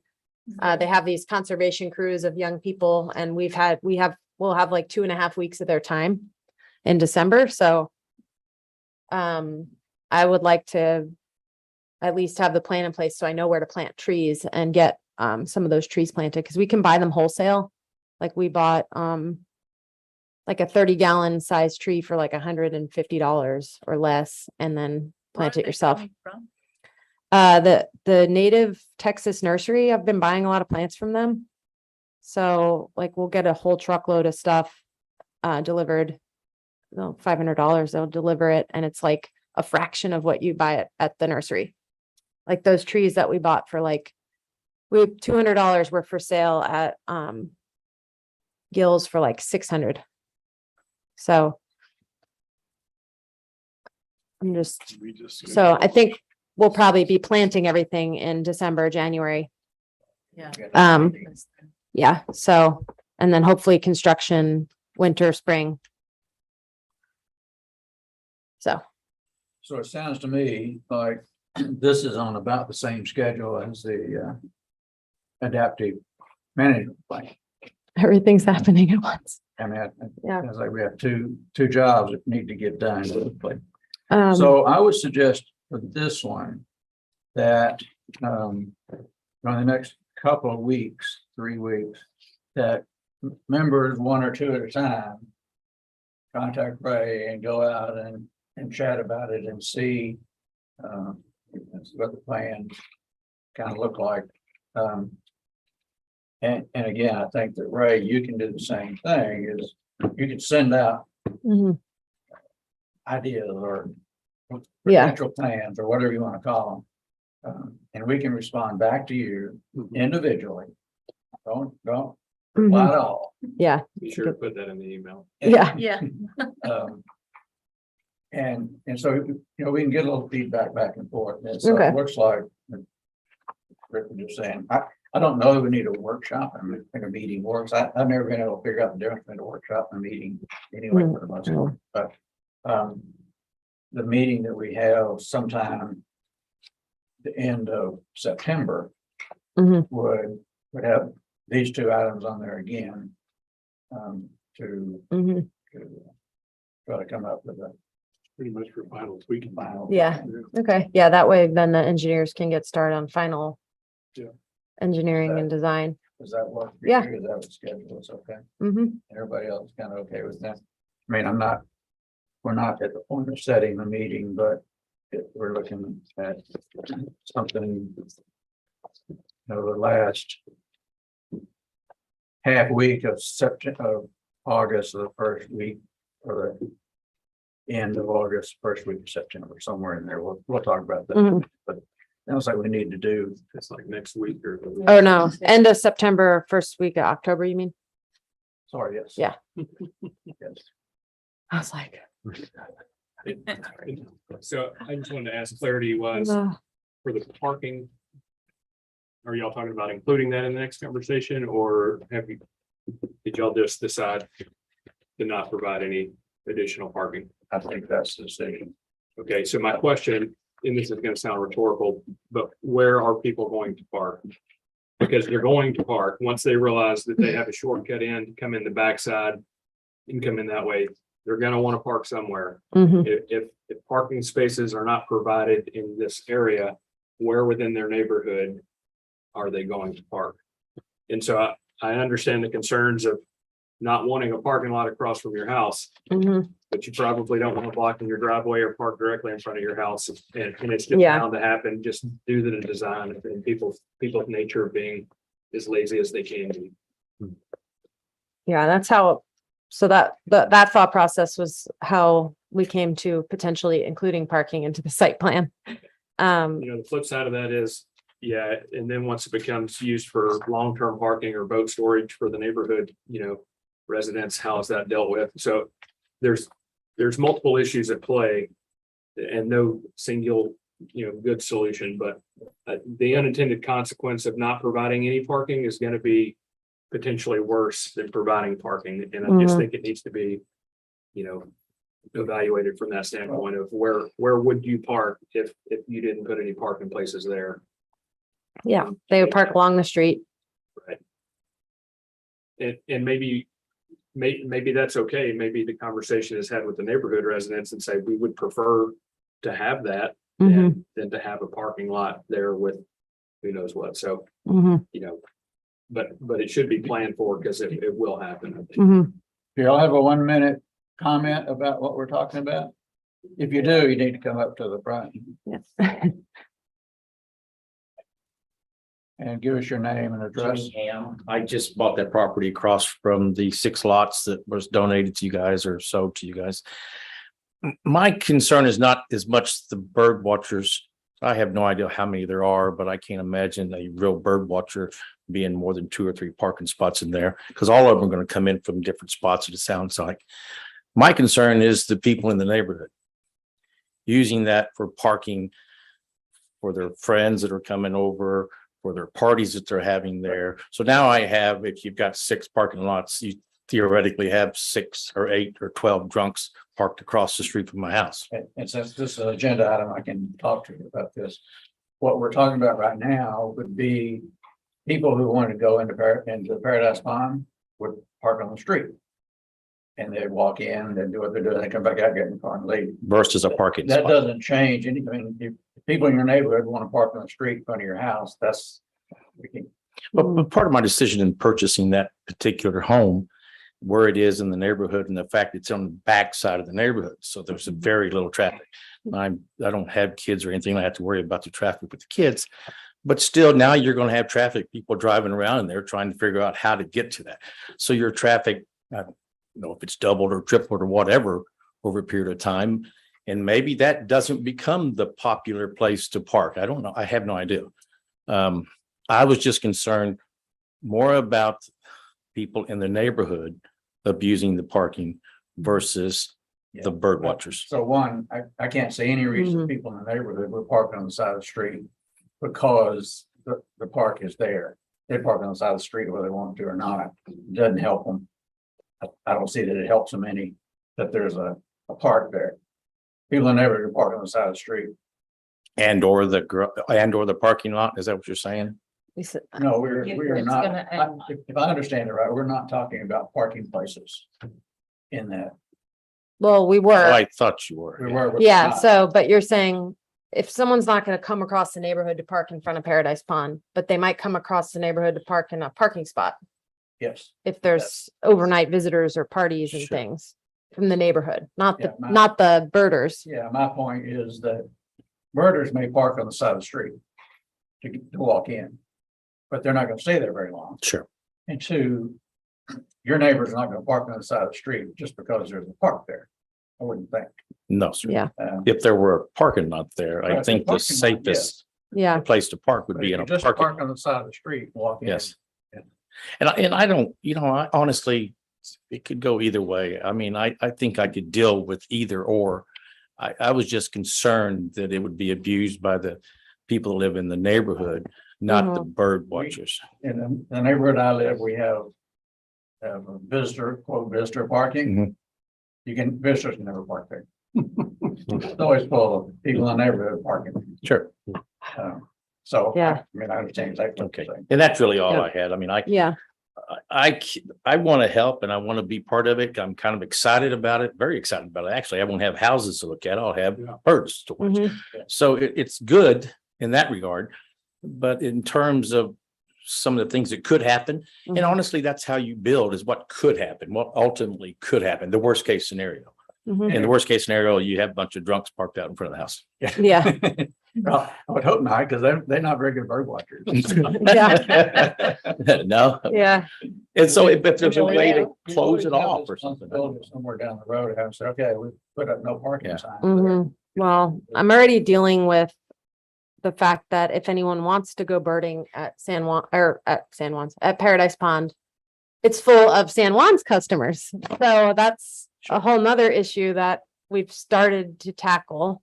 So we have towing signs up now, if you've been there. And even along the fence. So when you Yeah. drive in from the other side, we own that whole driveway where the taco line forms. Yeah. The San Juan's doesn't own that, and I'm about 3 seconds away from putting a fence up because I'm fed up with it because you can't even drive in during lunch. So we put no parking signs. People are still parking there. I haven't pulled the trigger on the towing yet because I'm starting to think actually I need to put in a bilingual sign. But people are still parking there and we put towing signs up. And that's what you have to worry about is the enforcement of that. Yeah, You can put all the signs up you want to, but you got to be able to enforce it. And if Yeah. you want the police officers in this town enforcing parking issues or drunk drivers or Mhm. thefts or whatever, I mean, there's only so many police officers, yeah, and there's so many things that can go on. But thank you. yes. Yeah, sure. Well, thank you for your comments. So, And so that's my concern, like Mhm. you expressed with San Juan's or during the migration in Europe. Once this park goes in and the trails are there. And I pull up and I don't have a place to park, I'm gonna go around the Port Street and I'm gonna come into the neighborhood. And I'm gonna park somewhere because I can Yeah. park, there's somewhere to park. It's just, have we given you a spot that maybe has a time limit that says, 20-minute parking, temporary parking, no Mhm. long-term parking, whatever it may. Or am I gonna pull up adjacent to someone's house wherever I can? Because I can't park over here, but I'm going to watch the birds. So what's the lesser of those evils? And I guess that's the point of having the discussion is, mhm, is it to provide some parking and try to mitigate the long-term hazards of providing parking within a neighborhood? Or is it to do away with parking and deal with the temporary parking in front of my house or adjacent to the roadway or within the trail system, blocking Mhm. traffic, hydrants, whatever it may be. mhm, So like I said, no good solution, but a problem at hand. yeah. You had mentioned earlier, connecting this trail to a community area that Mhm. has more parking. How Yeah. far of a drive is, or how far of a walk? Written right here, It's pretty good. 881 linear feet this way. And then about the same, I guess, maybe. So, Yeah, it's so I'm trying to, saying, making this a nice experience as well. I was gonna say, if you can make that quarter-mile walk, Mhm. you know, if there's something to do on the walk, on the way to Paradise Pond, you will not be quite willing to do it. Yeah. If it's just a sidewalk out in the sun, you know, Mhm. why not? Cause you're talking about putting in maybe 3 to 4 parking spots. And I think getting 3 or 4 cars off the street isn't worth providing that neighborhood 3 to 4 parking spots all year round, 24/7. Yeah. For boat trailers. Yeah, Yeah. I mean, yeah, So, yeah. cause that neighborhood's gonna have cars parked on the side. Right. If there's. Yeah, and there's 10, only one house across the way right I now. agree. I just Yeah. wanted to make sure that we Yeah. Absolutely. Yeah. fully. I mean, embrace you're the- gonna, Yeah. you're gonna get complaints. It's just a matter of being prepared. Yeah. Okay. And the sort of one saving grace there, it only happened for a couple of months in the spring and Mhm. not nearly at that.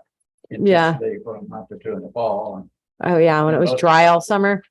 yes, it's customers from San Juan that are parking. Yeah, I pulled in there a couple times. What are all these people doing in here? You go in there, not soul in there. Yeah, and that's when I was like, so, well, now that the towing signs are there, we can just call Woody's and have them tow it, I think. I just haven't done it yet because I know it's like $500 or $600. And I do feel bad for people but I think people aren't parking in the back, but along the fence still. So I'm gonna increase the signage and then start, I think, Was the pulling the trigger on it. No, I've parked there several times. I didn't realize it was the driveway. Yeah. I knew that's how you got to Paradise Pond, but I didn't realize I was parking outside because it's basically looks like pavement from one side to the Yeah. next. And probably your I know. first action for the 6 months is same action I just got at the state park in South Atlanta River State Park. But I went in and I hadn't done all the paperwork and got the piece of paper up there. There was a friendly reminder under my windshield wiper. Oh, You need to go up and pay. So, that's a good idea. Hey, look to your right. There's a no parking sign. yeah. I mean, Next time you're gonna get towed to Woody's yeah. 4 feet away from $600. And, you know, the little sticker would say, this parking is only for visitors to Okay, go there, there's, you know. There's your towing sign, I mean, something that, you know, would remind people, mhm, at some point, you might get towed. mhm. I don't think it would be a good idea to just all of a sudden hop up there and tow their car. No, that's what I was trying to baby step this, try to teach people or, 6 months of stickers under the window mhm, might help. yeah. Although we did get, one person got a parking ticket over there and we watched them get in their truck and just drive away with it on the windshield. So I don't know. Blow away in the wind. Yeah, go ahead. What were you saying? What does the management of the restaurant say? I mean, are they, when people come in and are sitting down, do they tell their waitress, hey, just mention, hope you don't park there. Yeah. It's not ours. Yeah, I haven't gone to that extent, but I have gone in there. We go in there a lot. Yeah, I mean, it's gonna be to their advantage also not to have people towed from their Mhm, patrons. yeah. So, and yeah, I would think they'd be open to, having friendly reminder. Because you do have to worry about not having them say, okay, we don't want any of your burgers parking on our. Yeah, that was my thought about the fence too, because I is think that, Be careful there. 'Cause what's happening now is when there's 20 cars, yeah, 15 of them are parked on his property. yeah, if it's 3 o'clock, and it's not a meal time. We're sharing parking, but also we only have like 4 spots. So, Okay, so we're on. okay, yeah, that on was the schedule detour. here to work on both of these projects over the next, whatever it is, 4 or 5 weeks. The one is to get this adaptive management plan in place, and I don't, stepping back to that item on the agenda, I don't really know. Maybe you can tell me what the hard deadline is there. Do you have to have a plan in place the first day the thing is open? It's an adaptive plan, so Mhm, if it's designed in a way that it can be changed 20 times between October 1st and Mhm. April something. You know, it's kind of a work in progress. So Yeah. I'm not sure we have to have it. This one, when you send the builders out there to start building the boardwalk, it's done. Yep. You know, so in a sense, this one has a little more. Yeah. Good priority to, Because the adaptive plan is the public use plan, right? Yeah. Adapting to the- Yeah, and So it will be once construction's finished and you're ready to open it, that plan would need to be in place. Is that yeah, or when the cranes kind of, yeah, that's sure? the time frame on them was more important, I think. Yeah. But, and Fish and Wildlife said they didn't have to approve it. They'd like to see it. I So, was gonna say that it says a plan should be in place Yeah. before. yeah, it's very like loose. I thought it was gonna be like a more strict requirement, but but we need it. yeah, I mean, I was gonna put, we needed to do something anyway, for sure, so.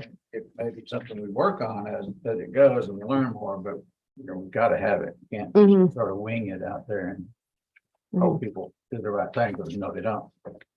Yeah, and you're gonna want that education component that first year, because Yeah. if it doesn't happen this year and you open, you know, Mhm. it's gonna be, you'll have missed that opportunity. Okay, we're working along towards the end of Oh our my gosh. scheduled time. So any other comments on this item, which was? Which we went item back and forth. D on the local park grant? Any other comments on it? Thank you for coming. Yeah, thank you, guys. Okay, so we'll move on to the last item, which is a suggestion for updating city ordinance. Yeah, so, we've been talking about this for a while. There's all the shenanigans and, also it's been a while and, there's other things that need to be edited as well, like we have a new park and stuff like that. So, So let me back up a second. So we're talking about an ordinance that looks to me like it has a title at the top, public parks. Is yes. that? that's Yes, correct? so the nature preserve rules and regulations are actually, it's not separate from regular parks. It's in one ordinance and then some of the things are explicitly mentioned, this can't be done at the nature preserve, that kind of thing, so. The first few pages are just the ordinance as it was written, and then I have, you'll see on page 23.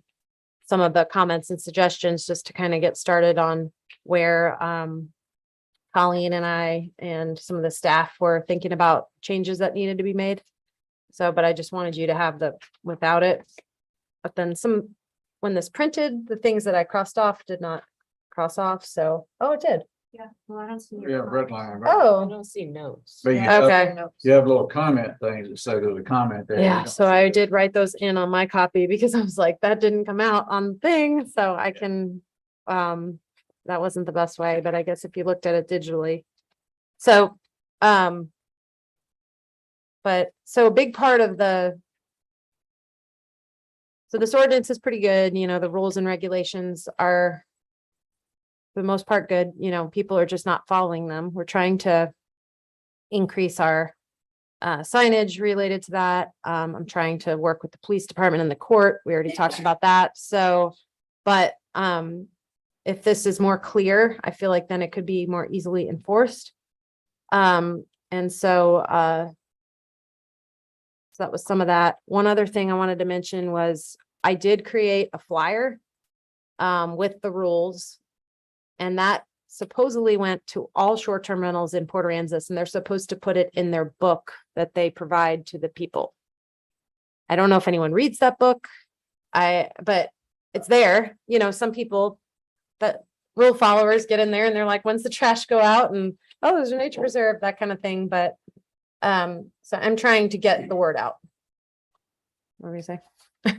I was just gonna say, you know, things like that are good information to ensure that patrol officers are aware of it. Like, how are people made aware? Like all the tools necessary to say, look, you know, we can't sign everything, but a copy of this was in your short-term rental binder, if you're a short-term renter.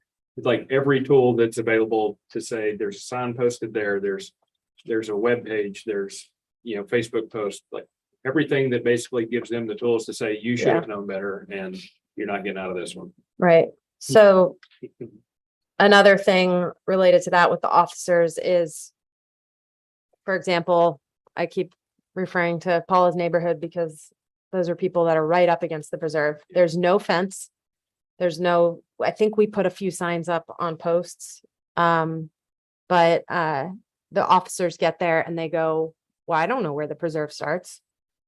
And I'm like, it starts behind their fences. The people put their fence on their property boundary. On the other side is our property. And they're like, but there's no sign. I don't know that or whatever. And I'm like, well, I'm telling you, I don't know.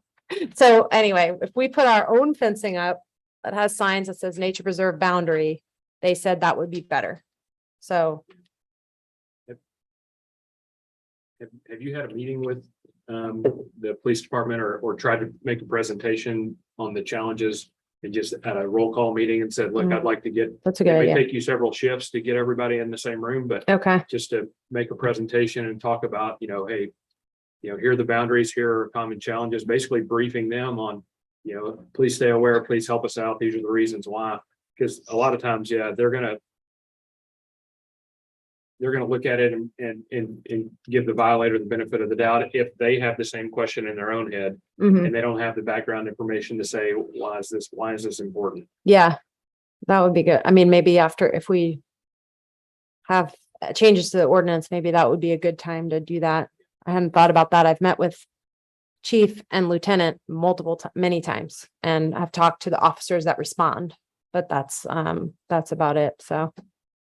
Also, maybe like with their onboarding, like any new officer that you can get somehow put into their onboarding. Yeah. So when they're new. FTO program. Mm-hmm. Okay, so that all hopefully will help try and get these enforced, but still there needs to be changes made. So I don't know, we don't have like a whole lot of time here, but Right before you go on, I just looked on here, what you sent to us online mhm, looks like this, right, but you can click but the, if you touch them, yeah, then you get the comments coming up. So yeah, I was you can see our comments if you use them online. So one of the main things is that I wanted to address that's a new emerging issue is the electric bicycles.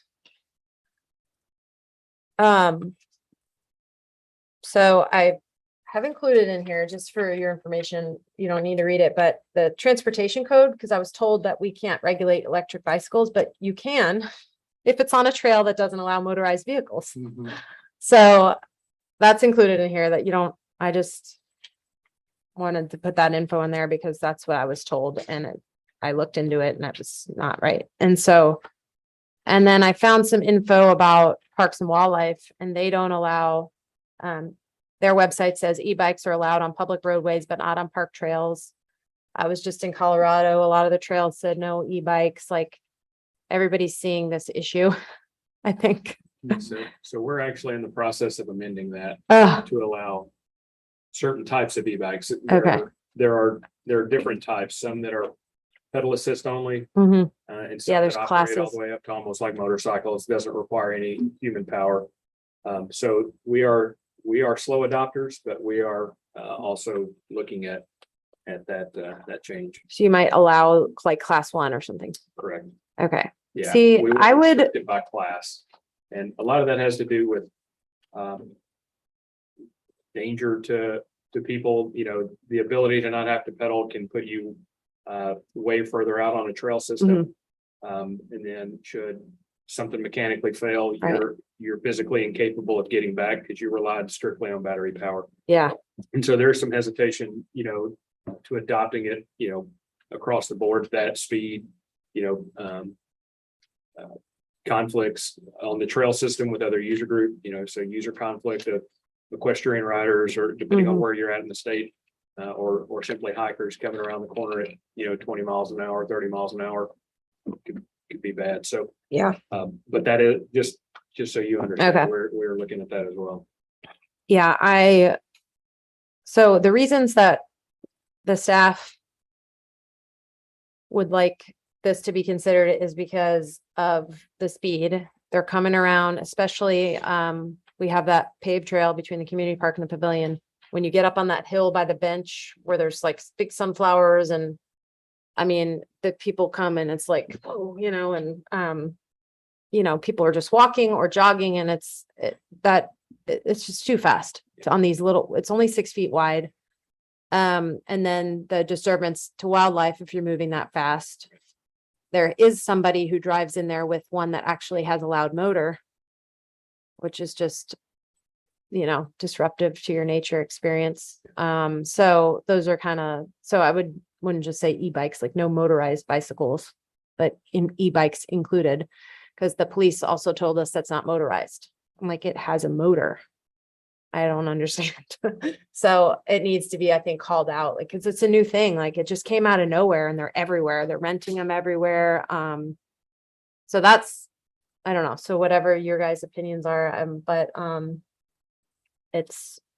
we could say something too, like, you must pedal that bike through because, if you're riding all the way through town, you've been out all day and you want to pedal through there, that, is fine. I would, think, I don't know. So Yeah, pedal power only. I only gave you my perspective. Yeah, Like, I think in this case, restricting it, that'd be my opinion, just because as we've talked about many times, everything we talk about comes down to the enforcement ability. well, yeah, And so, to say, what class e-bike are you riding? I saw that you weren't pedaling.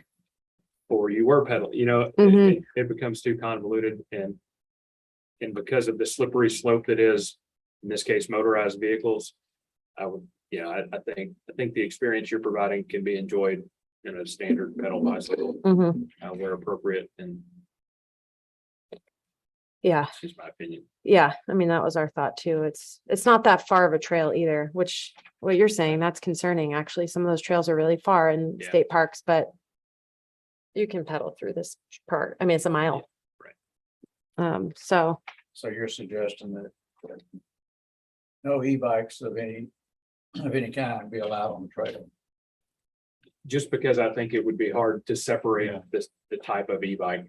And then if you're able to, for the verbiage to talk about motorized vehicles, including electric bikes, that prevents your 2-stroke, weed eater powered bicycle from cruising through Yeah. as well, because it's motor driven at that point. yeah, So as opposed to a standard bicycle. Yeah, we have talked, I don't know where it's ever going, but they're doing a new master plan for Parks and Rec. Right.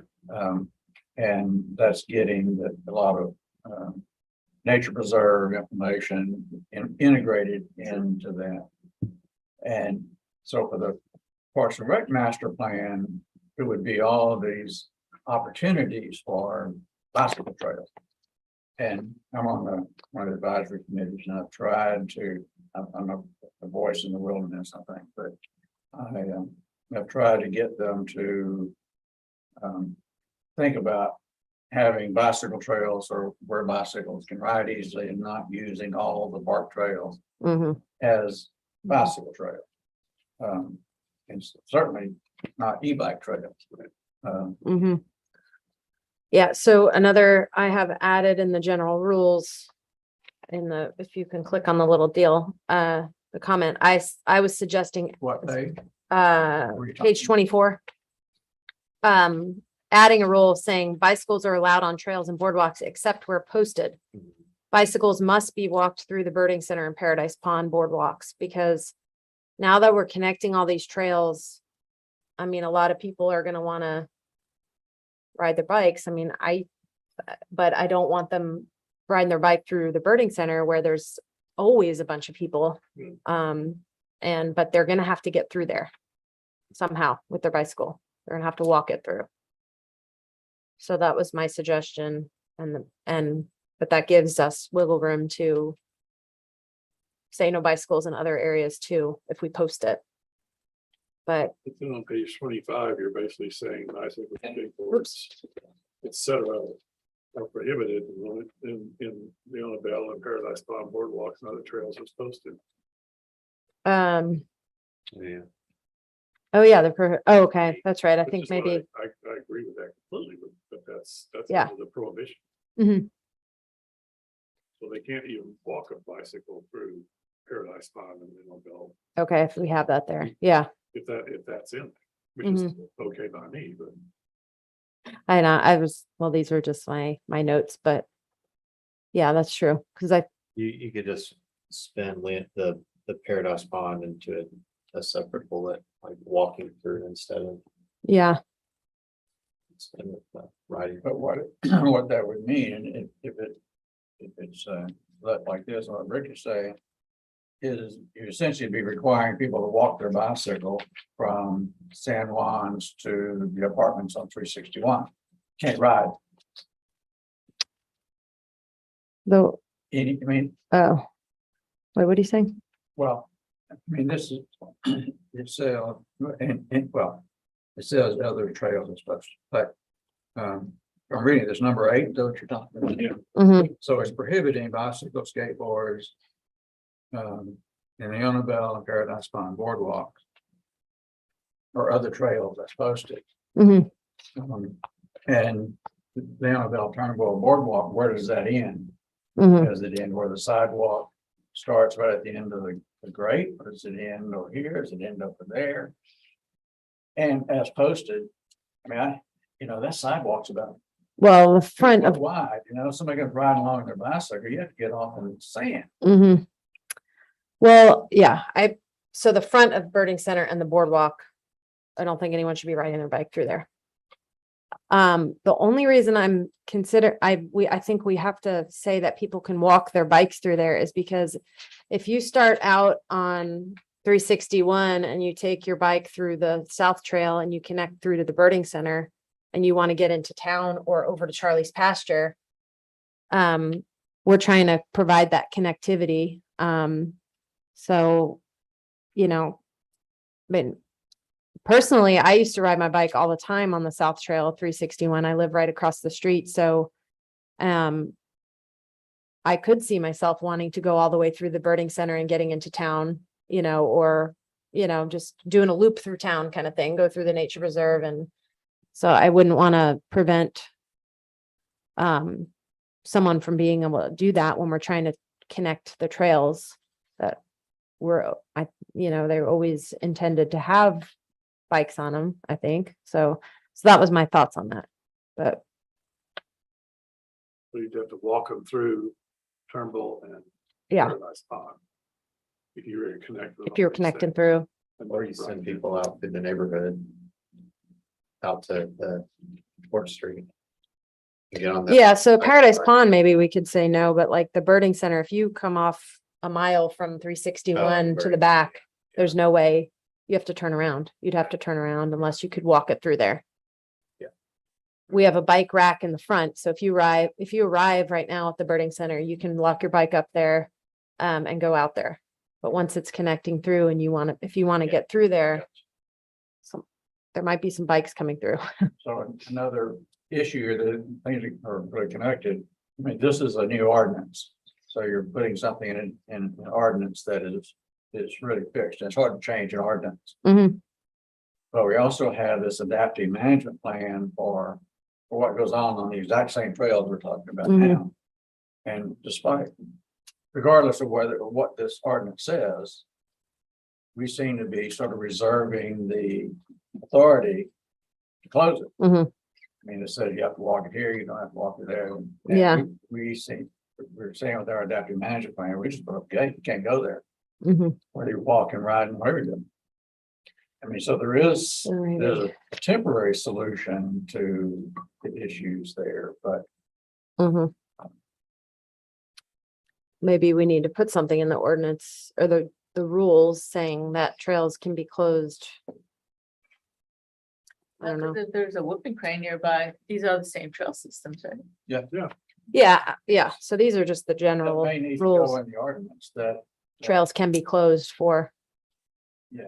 According to Access. the adaptive management plan for the nature reserve. I mean, actually, what you're saying is that access to these trails by bicycles or foot traffic Mhm. can be Yeah, regulated as needed through this, you know, adaptive management Yeah. plan, either 47, 43, to AB, whatever you would call it. So the ordinance provides for, yeah. Limiting trail access due to anything really. At this rulemaking level, is there public input? yes, because the city council has to do 3 readings of this ordinance, and people can comment on the ordinance at any of those 3 readings.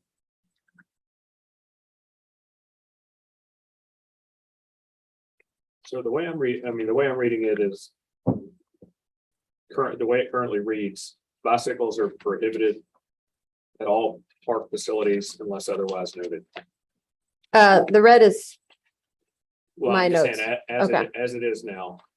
no, they're just prohibited in the bathhouse, the picnic shelter area. 24 and 25. So if you started prohibitions, Yeah, the following prohibitions apply to all park facilities unless otherwise noted. And then each one of these is independent of one another. 8 being yeah, bicycles, skateboards, all this are prohibited at all park facilities unless otherwise noted. no. The red is some of my notes. Do you see that? No, I think what he's saying is Oh. the first sentence. Oh, prohibited at all park facilities. I see what you're less saying. Noted, Right, and so- then it's. so that's not your noted. header. The following are Every number underneath this is yeah. prohibited unless otherwise. That is not written properly then. Yeah, this is because it's saying, I think what it intended to say is you cannot have bikes at skateboards or skates in the bathhouse, picnic shelter, playground, or boardwalk. What boardwalk? I don't know. So So I agree, that It has doesn't been make- against the rule to have bicycles on boardwalks ever since this was put in. right. Then my point is some serious rewording needs to Yeah, be evaluated because as it currently states, you can't have glass containers at any of the park facilities. yeah. Some of these make sense, firecrackers and other fireworks. You also can't smoke at any park facility and there are cigarette butlers at the parks. Right. I was gonna ask about that one too. I would say So so. focused on. Revisions would be necessary. We thought, before I really read this deeply, like, I thought it was just no smoking at the nature reserve sites for some reason, and then it turned out we were the only ones just trying to like. Yeah, because they realized that people are smoking wherever anyway, so we might as well give a receptacle for them, So, because you can't enforce it and, so as a law enforcement officer, I would. yeah, If you called me, I would read this and I would be like. Get out of here. I mean, not Yeah, you, I would. the tell them, I'd be bicycles. like, look, I don't, You can't. like. You I'm mean, gonna have to- or- I'm gonna have to write a citation on a statute that doesn't make sense. doesn't make sense. Yeah. Well, There's more of that in here. Right, Yeah, Right, Yeah. but if you're like, he's riding the bike in the wrong place, it's like, well. doesn't even make look at sense. This, he can't have it at all. Where's he supposed to be? Just over there. Okay. Yeah. Okay, so that one needs to be completely reworded and potentially, And if you broaden that out, you can't ride it through Roberts Point Park. Yeah, right. Yeah. I mean, Mhm. you can't have it at the skate park, right? You Yeah. can't have a skateboard at the skate park. Yeah, that's true. yes, that, Yeah, this is why you're. well, this is why I brought this to you guys, see? Yeah. Yeah, Make a note about 19, there's no longer a skate rink. yes, Colleen and I did notice that, now pickleball court. Yes, another question is, have you thought about putting in your annual budget an officer money to pay a full-time officer? We have talked about that. Cause I mean, I agree with Scott, like looking at the bike thing, like you want bikes allowed here, but you don't want them here. Yeah, that's why it's As a just police tricky. I officer, don't know. they're not gonna know, but if you have someone that actually knows, Right. its Yeah. sole purpose is to understand what a whooping crane is, what harassment of wildlife is. Could ride a bike around in force. Yeah. Yeah. Pretty awesome. Enforcing parking spaces. Yeah, The um, officer had to enforcing nature preserve.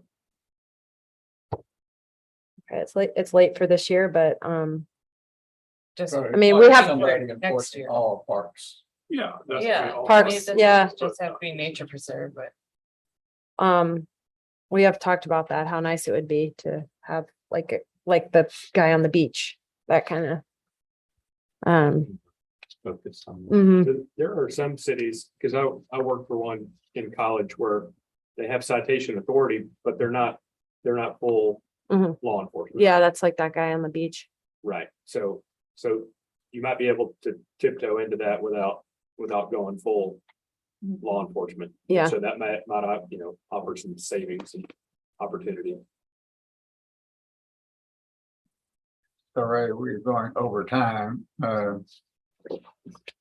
What are Yeah. you looking for with this? And again, do you have any schedules that we're talking about? This doesn't really have a schedule, but, it was just something that we've been talking about for a long time and, so I figured I would put it on this first meeting. Well, I have a suggestion then that we work through the adaptive management plan for the new trail. And some of that actually Yeah, would help understanding the wording of what an ordinance might be once we know what rules might need to be. Issues might need to be. We don't want to have conflicting things in the ordinance. I mean, we can always put in there, but as I said a while ago, that subject to this adaptive management. plan. Mhm. It'd be nice to have it. So my suggestion would be to get that, get that plan in place. And we need to help you with design at Paradise Pond. yeah, Get that done soon. Yep. And then for a meeting after that in the winter, we can bring this up okay. and start working on this. Yeah, and then So- Colleen's gonna have to have the Parks Board probably look at it too, because it is all parks. Well, the adaptive management plan would be a big part of this Mhm. ordinance. 'Cause Yeah. You could reference, there's no sense duplicating that, you could reference in the ordinance, the adaptive management plan for the. nature Yeah. preserve. Okay, that sounds Does good. that sound reasonable? Mhm. Okay with everybody? Okay. Working through the agenda. I'm gonna have to leave, got a meeting at the school, 5:45. Actually, I think we're through. We are indeed through, except for board members' comments. Anyone? Any board members have any comments? If you really need to take off, go right ahead. Yeah, Yeah, no, just thank you, great to Sonia. be back. It's so nice to see everyone again. What's going on? Yeah, Okay, so again, I will ask, are there any board member comments? Katie had a baby right after our last meeting. Yeah. Did that one. Okay, That's all. we are at the end of our meeting and the meeting is adjourned. Okay, thank you. So yeah, I'll reach out to you next week or so. And yeah, maybe the week after. We're at the end of our fiscal year, so it's kind of hectic. Okay, I did meet with Jeanette this week. I can family. I'm sure. Yeah. Yeah. We need to talk about gates as well, that gate locks, Yeah. but I looked into it the other day and thought, I need to. What about you? I'll get that round up. Everyone. Yeah. Okay, and then I've got the, I need to put one at the back. They're just. Yeah. Yeah. I got a little forward to that. On ahead, getting down. I just I get experience last year with those guys. I'll get with the local wardens and make sure they're aware.